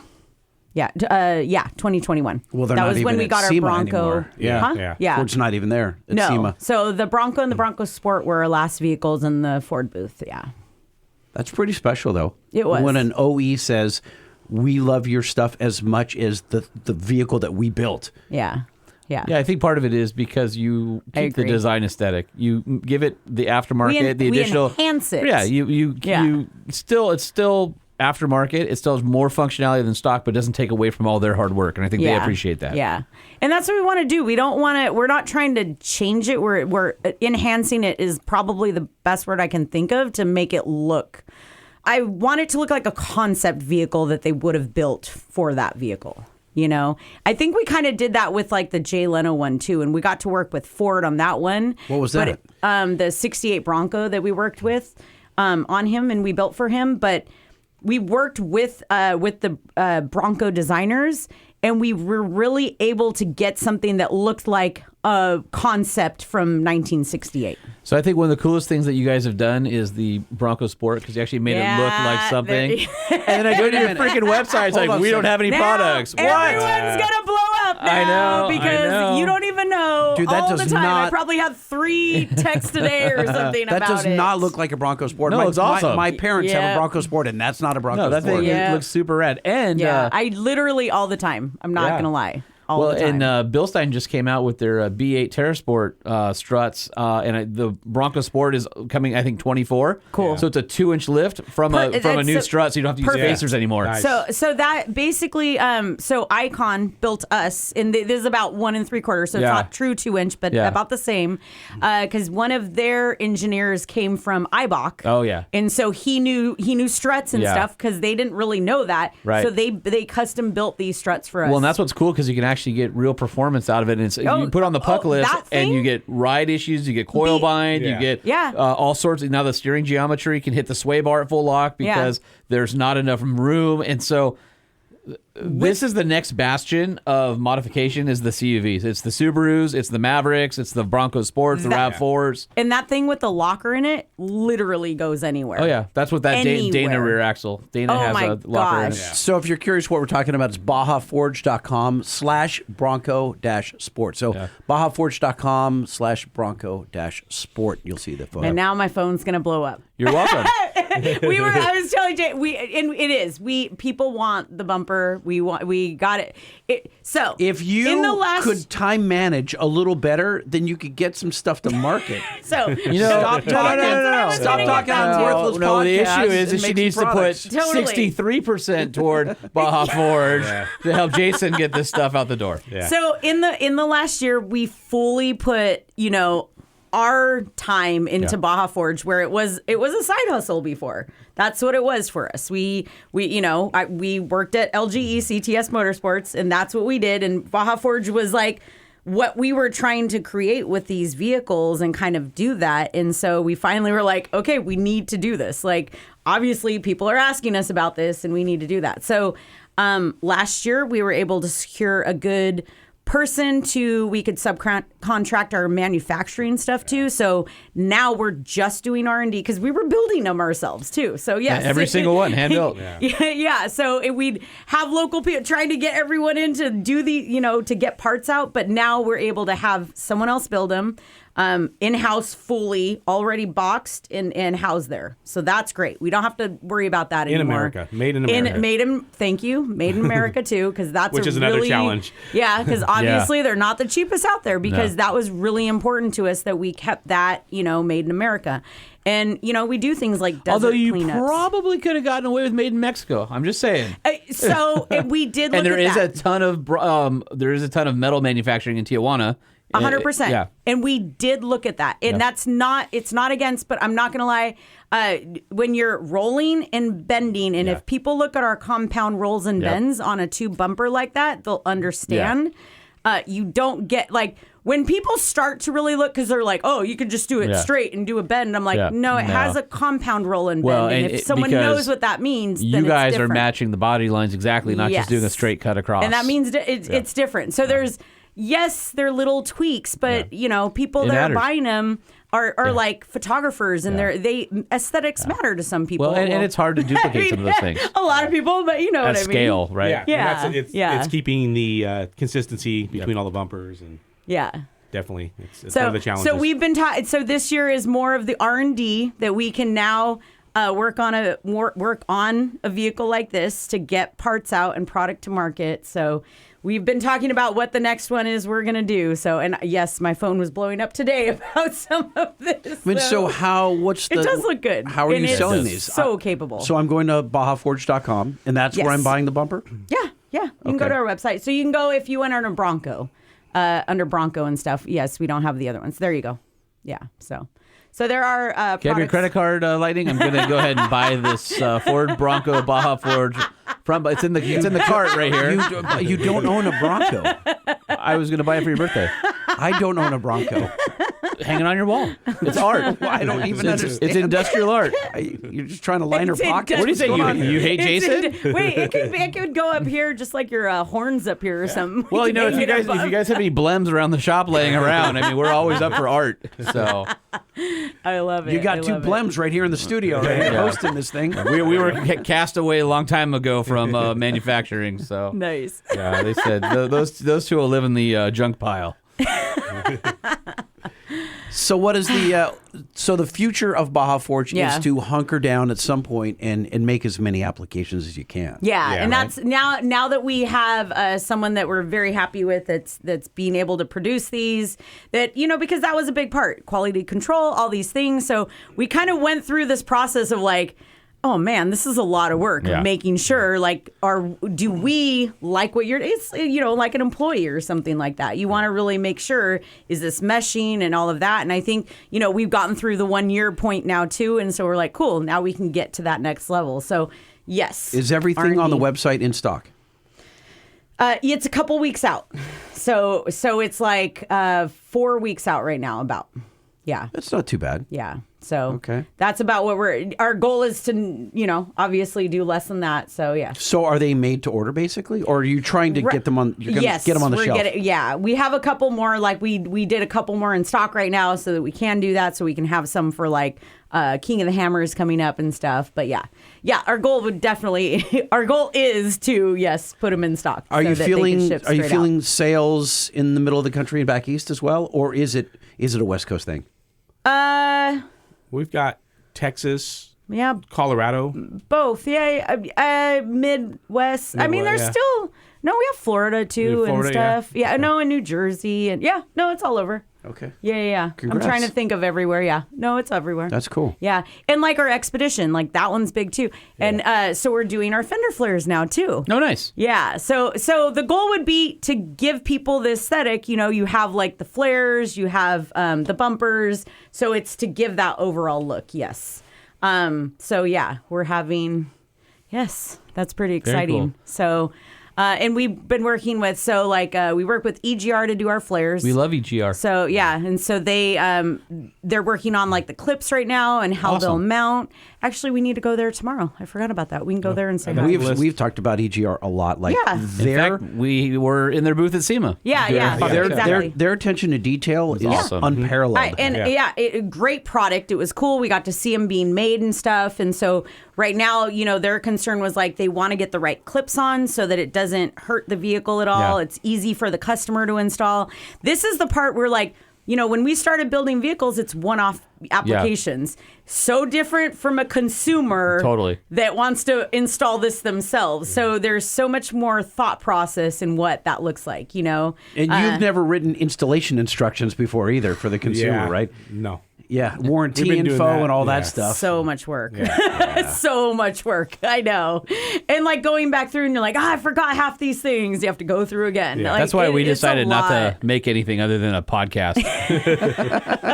Just download it. You don't you- like it, don't download it again. You really have to think about like what that person's going to have and like are they going to use a cutoff wheel? Yeah. Can they do a straight line? Or, Yeah. you know? Do they have tools? Yeah, exactly. Going All back, these finding old things. pictures of installing bumpers. So you're trying to tie all that together and then doing them in the order of what you have to do, and it's a lot. And then you're like writing down the notes of what they have to do. And when we get you're the not just Bronco working back, on it. that's what we're going to do again, right? Yeah, I do the rear bumper on that one. Yeah.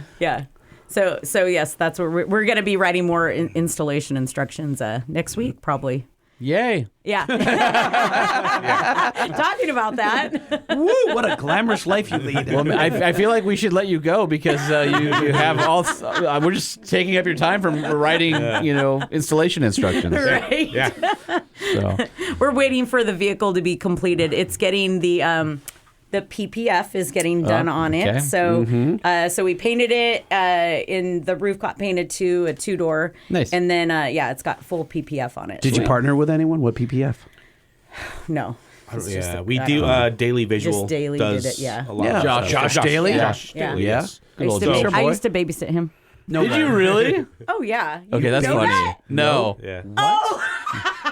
We do next time we have Josh on the No, show. This is a whole nother story. Josh is like a master rapper of vehicles, not of music. All right. And so everybody goes to him in SoCal for rapping for like SEMA and Yeah. complete vehicle raps. It's super high end, really like big jobs, things like that. So that's what we're talking about. Yeah. So Josh. Okay. So my dad and his dad raced Formula One boats, Like right? tunnel boats. Tunnel Oh, boats. okay. Thank you. Wow. Yeah, and my dad was his crew chief. Oh, how funny. Yeah. So then I was the one I was like, mama, Yeah. how to like watch all the kids Yeah. and stuff like that. You're the and so, babysitter. yeah. And so We will use that against him next time we see Josh him. was What one a of them. small no, world. it's so fun. Yeah. And so Josh's dad, he did that. He was a pinstriper. Pinstriper, yeah.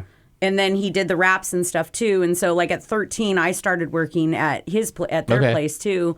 I picked up pinstriping and stuff like that. and Well, actually, I was just weeding stickers. Oh, stickers. Oh my God, that is like But okay, so yeah, monotony. So, yeah, and so just being around, and so I've done all of that type of stuff too, and everything, and so and Josh was around there, and so I know his whole family and everything, and that's how far funny. back Josh and I go too. Oh, that's cool. Small world. Yeah. Yeah, it is, and but like you guys talking about people too, like I love listening to those stories because it is like it's like the whatever. How many degrees of separation is it? 7. Kevin Bacon. Thank you. If we go with Kevin it Bacon, depends that's if we go with seven. the bacon standard, then it's 7. Okay, thank you. But it really is, right? Because it's like if you're all like in that like industry or something or motorsports is in your blood, like I don't know, you're just around it, I guess. Yeah. So you guys can't relate to my my adult film career. I feel like I can't talk to you on the same level because you're just not. You know what I'm saying? Like, Where did we just where's that Are you bourbon? drinking now? Where is Yeah. that bourbon? I don't know, but I think I'm ready to end the show and just start drinking because I cannot get that out of my head. Maybe you need the bourbon. He can't just swing happened, it. Jake? I just think that would be funny. You know what I mean? Like you guys didn't know that about me. Oh yeah, I've been in like 30 movies. Everyone's gonna look up your name like, oh, what? Oh, he's that lightning? No, I'm in all bear And what flags. was your name? What was your name in the videos? Lightning. I had really short scenes. Because of not lightning rod. they were short scenes. Yeah, they were all short videos under a minute. They're just clips. Oh my gosh. Highlight reels. Those were really short, snackable content. Yeah. All right, well, that was awesome. Appreciate you guys coming all the way out here to the pod shed from BFE. Yeah. Thank you guys for having us. Thanks for having us. I know. Next, We wanted to come feel back like- to civilization. I mean, last time you guys were here, there was brisket, so I Yeah. feel like a Yes. bad host. I don't have any brisket for you brisket. this time. So, but we'll make sure you get your summer party invite. we'll just so. have to, you go. yeah. You We'll sure you come don't back. want to like do Denny's or In and Out or something on the way home? Like you got a 3-hour drive. I feel Oh, like we're we going should, to like- Glendora. I'm going to stay at my Staying at Mom's. we'll Oh, stay you at are? Mom's, yeah. Yeah. Oh, that's Still a like, 45-minute drive. Yeah. Well, it's much better than the moon, Yeah, going which up is the where hill. you have It to drive is. to. Yeah. All right, so one last time so people can find you. Okay. Because you have 47 different things going on like I do. So hit them all. 48. That's Okay, my 48. magic Hit 'em number. all. Hit them all. Baja Forged, so BajaForged.com, at Baja Forged. High Octane Hustle, High Octane Hustle Official on Instagram, highoctanehustle.com. Real Deal Revolution, and that's the same thing, at Real Deal Revolution and realdealrevolution.org, because that is a 501c3 nonprofit. Oh, at Design Muse for myself. And then we also have Baja design, Sasquatch. Don't forget Baja Sasquatch. Baja_Sasquatch. Yeah. Yes. And then I thought he was at Find Me in the Shed. I could change it to that. I mean, Sasquatch, that doesn't, we're slowly building it, but the backside of this is also design, build, destroy. So it's design-build-destroy.com. That's kind of like our culmination of all these things. We're not like fully rolling that out, but umbrella.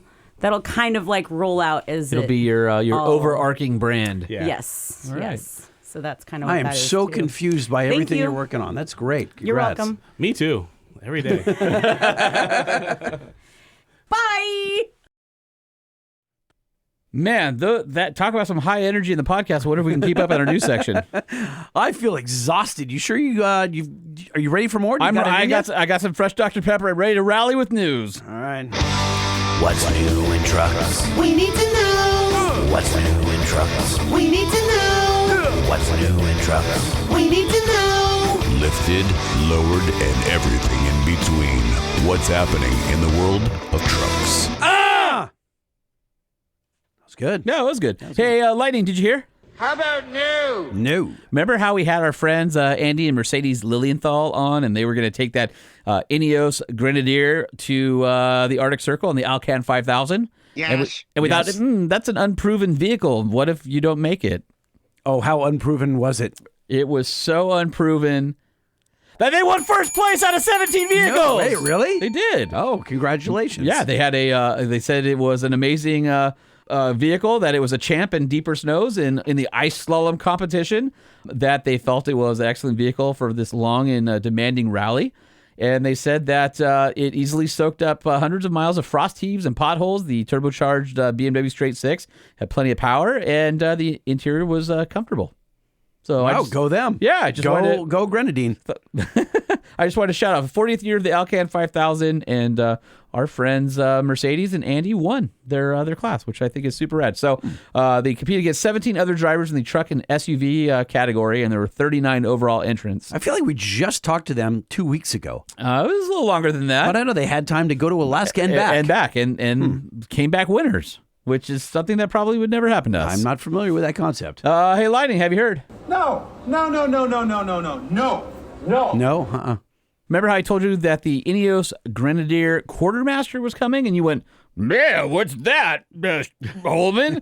And I'm like, "It's a Ineos with a truck bed." You're like, "Well, that's dumb." And then I'm like, "Jeep has one called a Gladiator." You're like, "Oh, that's cool then," right? Because you totally didn't understand why somebody would. I don't turn think the I was SUV making into... those hands. Like I'm sorry, had just the voice Some kind did. of paralysis. Sorry, Holman. I just don't know what this is. I don't like it. All right, listen. I don't like the Grenadine, and I don't have to. It's a truck. They made a truck version. That's fine. You have to like it more. All right. The whole thing that this show's based on. I don't have to like it. It has a turbo straight six. No, I don't have to like you every work for truck. the company with the godfather of turbos. I don't have to like every freaking truck. But you like the Cybertruck. I like it more than that one. That's weird. I know. This isn't even. Yeah. Anyway, it doesn't mean that I like anything electric, or it doesn't mean that I like everything electric. It just means that I like that one, okay. kind anyway, of. Whatever. By the way, did you see the Cybertruck that is at King suspension? Did you see the Cybertruck that's at King? No. I'm curious what they're doing to it. I'm sure they're doing something for the clicks, like everybody else. Yeah. Going back to Ineos. So now they're offering the Ineos Grenadier Quartermaster as a chassis cab so that you can put a tray bed on the back. That's cool-ish. No, it's cool. Let me see. It's cool. It looks like you just put two mismatched Lego sets together. Okay, I'll give you that. Okay. Hey, Lightning, did you hear? No. The 2024 Chevy Silverado 1500. Those is also in your driveway? No, that's in the garage. The ones that are equipped with the 2.7-liter turbo 4-cylinder, the 2.7 L3B, are now going to be badged. What do you mean? They're getting the Turbo Max badging on it, so you'll be able to tell which trucks are 4-cylinders. Well, that's unfortunate. Well, I didn't say it was great. I mean, who wants to show that off? People who like Turbo 4s. I like fuel economy. I don't even know why you would show that off. That's interesting. That's all I got. Huh. I have a small wiener. Please make a drop of that. I will. If you don't, I will. No, you can have it. That's going to be my phone ringtone. I have for you. It'll be that's fine. Then my wife will always know when Lightning's calling. Well, you know our friend Bald Brad. Oh, so Bald Brad. He was having a birthday party at Sharky's in Hermosa Beach. Of course he was. Right. Okay, this is a few years ago, and his girlfriend at the time was ridiculously hot, so stupid, smoking hot. She ran. This is a tangent, by the way. You know the girls in Vegas when you go to a club. You go to a club. And they're like girls that are way too hot for the guys that are in there. And you realize, oh, they're paid to be here. Yeah. She ran one of those services. You could pay her, and then she would hire the girls. And then if she didn't have enough girls, she would be one of those girls. So anyway, I made shirts for her, all of her friends, and me and all of my friends. And it was a picture of Brad. And I made a fake magazine cover. And it said Small Penis Magazine's Man of the Year. And it said, do pumps work? And it had it had a barcode and all this stuff. It was awesome. And I also made him a hat. And his hat said, ask me about my small penis. And that hat got him so much play for years afterwards. He beat up the hat like you beat up yours. Like they just get faded and faded. Yeah. He said that hat got him so much action because girls thought it was so ridiculous that he would wear that out.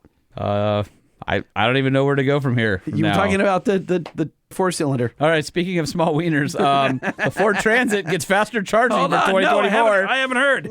No. Oh. Hey, Lightning, have you heard? What? No. So apparently the American Council for an Energy Efficient Economy they berated. What? No, they berated. They're not real. The automotive market for 2024, and they created a meanest list of a dozen cars of the most gas guzzling.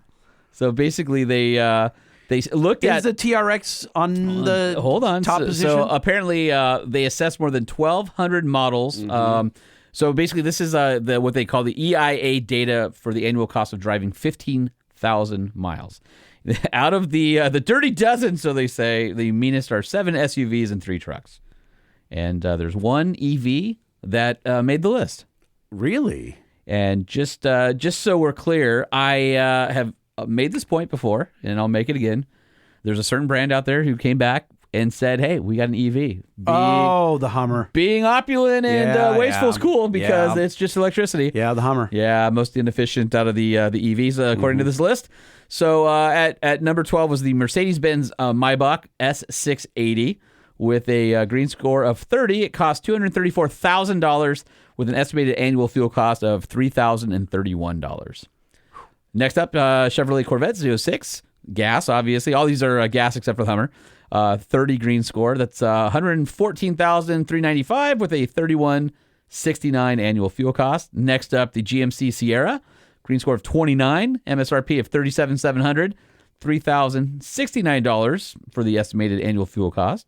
The GMC Hummer EV SUV, 29 on the green score, $98,845 with the estimated annual fuel cost, so just plug it in, of $1,746.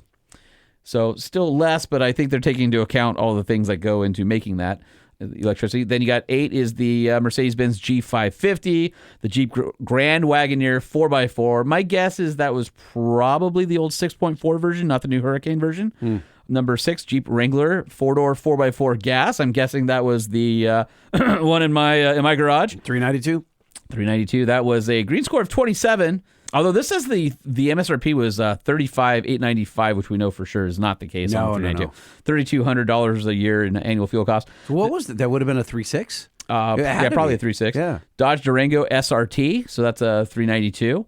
$3,332, green score of 26. Cadillac Escalade V.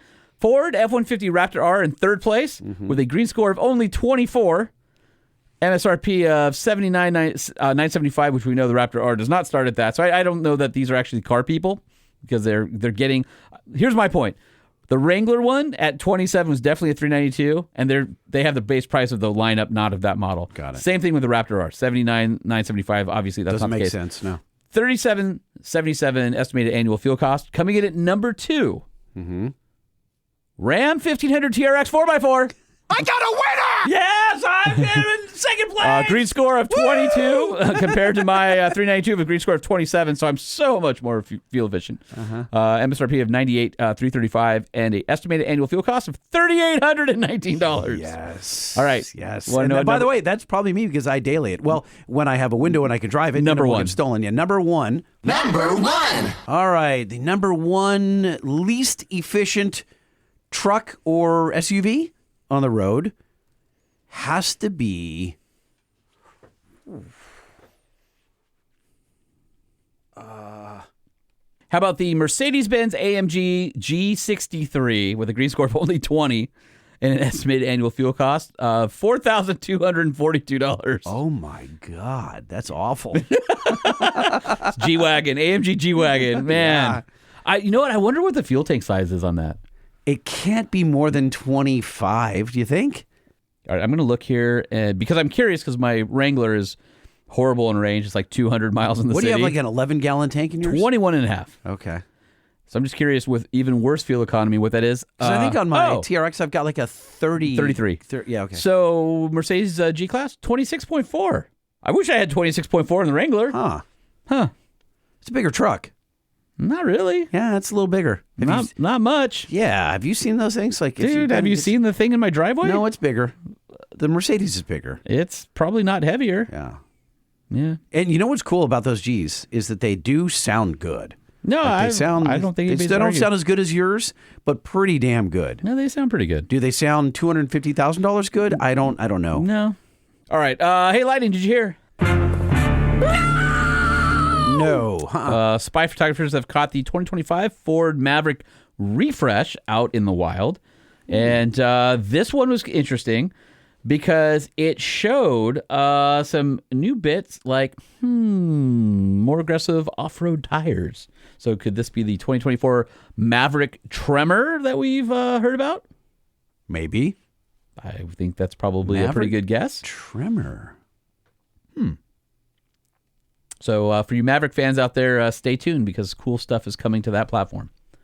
Hey, Lightning, did you hear? No, and I don't care. No, no. Rumor has it that the 2025 Ram Heavy Duty is going to be getting the ZF Powerline 8-speed automatic. So finally dumping the 68 RFE for an 8-speed, which makes a lot of sense. We've heard rumors of the ZF 8-speed in the past. And 8-speed is basically what they use across all of their vehicles, so it would make sense to include that. And with the Cummins, that would be a hell of a transmission because it would really help that engine out to have more gears. Yeah, but everyone loves the 68 RFE. They just, it's adored in the Ram community. Oh, no, it's not. They hate it. Check it out. The Eisen's not bad. I mean, it shifts pretty hard. But so anyway, if they do adopt the ZF Powerline 8-speed, which is probably pure speculation at this point, here's what's interesting. That particular transmission, made for commercial duty vehicles, boasts a capacity of 57,000 pounds. Oh my God! So I think your gross vehicle weight of what is it, like 40 something going down the road should be fine. And then they over 50,000 pounds. Yeah, so they make it for all sorts of stuff: beverage trucks, and distribution trucks, school buses, trash trucks, all that kind of stuff. And obviously Chrysler or Ram or Stellantis or whoever is their owner today has had a long relationship with ZF, being across all the SRT stuff, including my Wrangler 392 and the TRX. So yeah, and it says that the Powerline is able to easily handle more than 1,000 pound-feet of engine torque. So it sounds like that might be the right choice. So I wonder if they're going to mate this with the new engine that's not a Cummins. No, it'll be a Cummins. You think so? You're just spreading rumors at this point. I think that there's probably people in a boardroom and bean counters trying to figure out how to get away from Cummins. But it ain't going to happen. No, and it's not going to happen that fast. Their customers won't allow it. The cool thing is, half of that torque, 500 pound-feet, could go to a engine-driven dual-side power takeoff interface, which means that would be huge for upfitters and dump beds and all that kind of stuff. Yeah. So lots of stuff that you can do with the PTO. So I could definitely see Ram plugging in something like that into the Ram lineup. Hey, Lightning, have you heard? No! Apparently, future electric vehicle manufacturer Scout is aiming for the heartstrings. If you look up online, they have a new video series called Scout Back to Work.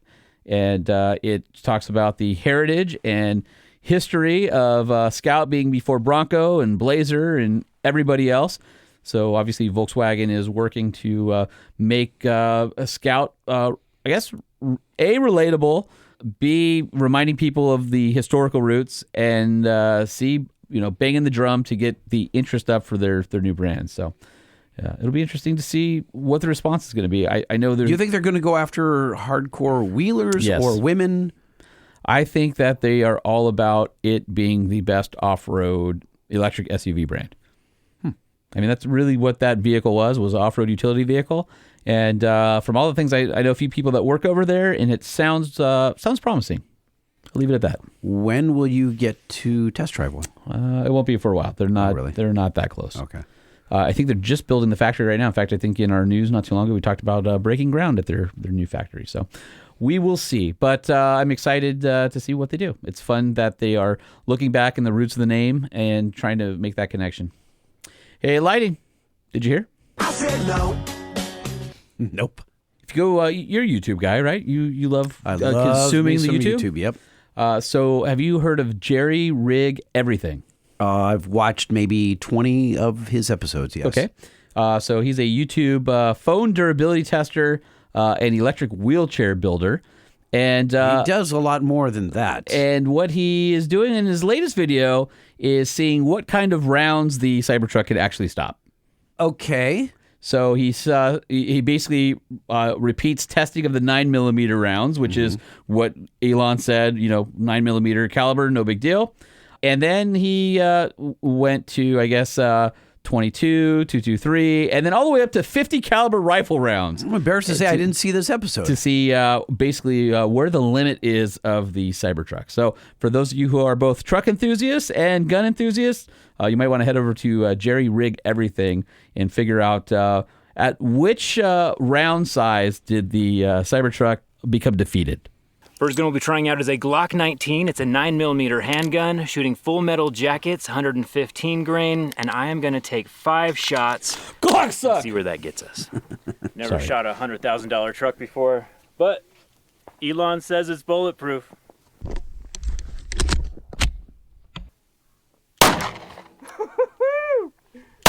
That's wild. He's decided to destroy the driver's side left door, and he has done quite a good job of it. I would find out if the left door... I would figure out which door panel is available in crash replacement parts and then get it first and then shoot my truck. But I sure hope he has. All right, Lighting, did you hear? No. No, I have not. All right, so this is the last one, but you sent it to me, and apparently Capital One, the people that do credit cards, have a automotive blog called Finding the Right Car, and yes, apparently they do. Yes. Most recent post by Bob Serokanik on March 13th, 2024 is, what is rolling coal? What? So what? I mean, just clickbait at this point, right? So I got that call from Bob, plenty nice guy, journalist.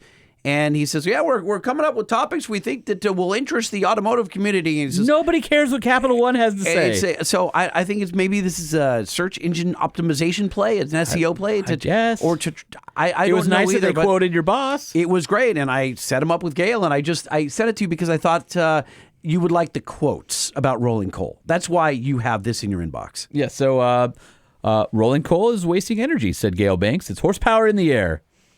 And he also says, it's like you're making microscopic charcoal briquettes. and you're expelling them into my lungs. which is funnier when you read it, because I've had Gail say those exact talking points in person, but it's not as funny as him saying it in writing, apparently. In print? Yes. So that was pretty funny. He goes on to say, there's nothing positive about rolling coal. It's a social statement, Banks said. It's, hey, look at me. I'm a bandit. I love Gail. Wait till you get to the end. Let's see.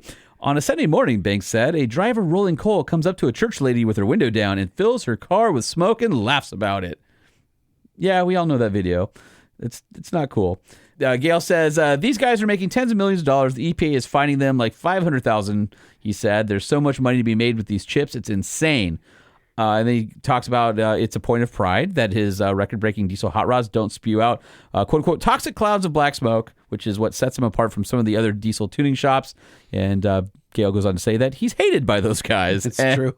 And then the final quote, which is the best. By the way, I had somebody come up again to me recently, and they go, oh, you know Gail? Yeah, Gail and I are friends.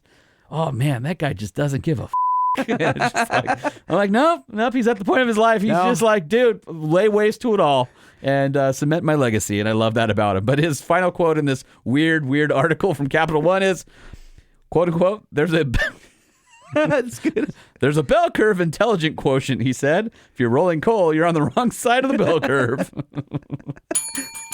Oh, gotta love Gail. Even if you hate him, you gotta love him. I love him. Gail's the best. All right, well, if there's a particular Gail Banks quote you'd like to remind us of, hit us up with an email, truckshowpodcast@gmail.com or lightning@truckshowpodcast.com or Holman@truckshowpodcast.com. The Truck Show, the Truck Show, the Truck Show. I mean, you weren't even close. So lightning@truckshowpodcast.com. I could not hit the post. Holman@truckshowpodcast.com. If you want to follow us on social, that would be @truckshowpodcast. At LBC Lighting or at Sean P. Holman, of course. Jason and Theresa just wore me out. I'm punchy now. You're definitely punchy. If you want to complain about anything Lightning discussed on the show, or his punchiness, don't 657 turn them against me. 205-6105. And of course, we'd love for you to leave us a review either on Spotify, apparently our Facebook page, and on Apple. Review Holman, don't review Lightning. Give me a pass. Oh, I forgot to do we got a 1-star recently. No. Yes. No. Yes. Why? I don't know. They said we're like radio lame DJ people. I'm like, whatever. I like it though, because I like it that we impacted his day. He hates us so much. Like, instead of just not listening and moving on with his day, he hated us so much he had to write something about it. I'm like, all right, whatever. I'm in your head, son. Listen, I almost tried to find him see if his username on Apple was the same as like his Instagram, and then just berate him. But I'm like, no, let it go. I'd rather be. I mean, listen, we're on purpose. We have a little schlock, right? Old school radio schlock. It's on purpose. We realize that. No, it's just how we are. No, but I mean, we grew up listening to radio. I like stupid jingles. And come on. We wanted to replace your morning show with something fun about trucks, and so we figured this was a weird way to do it. That's well said. Also, if you guys head over to truckshowpodcast.com, be sure to check out our events tab. We've got a ton of events happening from all over the country. If you have an event, please email us, truckshowpodcast@gmail.com. And we'd love more Know Your Notes. We actually had a listener send us 5. Oh, wow. And we've got a couple other ones. I'd like to get like 10 in the queue so we can do another round of That listener Know Your loves the Notes. fact that we suck at it. Oh, 100%. And again, don't listen to Lightning. If you have something weird that you want us to guess poorly on, send it on over. Like a lawnmower? Whatever. I don't care. A scooter, a mini bike? All of it. Okay. All of it. We are going to try to guess what engine it is and then what it's in. So if you've got a... There's no way. Oh, wait, hold on. Oh, actually, there is a way. It's It's when somebody does it from the inside and you hear the stupid Ford whatever music. You and I have, I know. we've got you can hear tipped the off dings. because of the keys but jingling if somebody or the door. Listen, if somebody has a freaking drag racing ride-on lawnmower or something, we have no idea. There's no way to know. Yeah. Well, try us. We still won't know. Record it and then send it to us. Truckshowpodcast@gmail.com or send it to us in a message at the 5-star hotline 657-205-6105. Send us the answer in a separate email or a separate message so that we don't see it when we're playing the first one. Oh, you're getting overly complicated. No. Send two. Send the file, the sound, whatever, and then send the answer. That's it. 657-205-6105 is one way of doing it. All right, guys, we appreciate you joining us for yet another amazing and awesome, high-energy episode of the Truck Show 35-hour Podcast. episode. Holy crap. Super stoked to have our friends Theresa and Jason in studio, and I'm sure my neighbors were probably happy that we've got sound deadening on all the walls in here. And we want to thank Nissan for making the show happen despite us. Wow, I don't think so. I think Nissan does it because they know how awesome, incredible we are as truck enthusiasts. Okay. That's what I'm going with. Fine. I'll back you up. All right, and if you've got a Jeep 4-liter 91 to 96 or 2000, 2006, and you've got busted headers or headers that need a little bit of love, Banks Power just got a new shipment of their redesigned header for those Jeep 4-liter engines. So head over to bankspower.com where you can check out the application, see the new header photos and details, but don't buy it online. Slide into Lightning's DMs at LBC Lightning. Well, they talk will. to him first and then buy it. Then online, buy it online. Yeah, there you go. He'll give you a little Cody code. Yeah. What'd you say? A Cody code? I'm going to give him a Cody code. Oh, are we still doing the show now? Yes, I thought I ended it. No. Oh. Now, now it's over. Ready? And done. Dunny done. The Truck Show Podcast is a production of Truck Famous LLC. This podcast was created by Sean Holman and Jay Tillis with production elements by DJ Omar Khan. If you like what you've heard, please open your Apple Podcast or Spotify app and give us a 5-star rating. And if you're a fan, there's no better way to show your support than by patronizing our sponsors. Well, I gotta go now, but keep in touch, okay? Bye.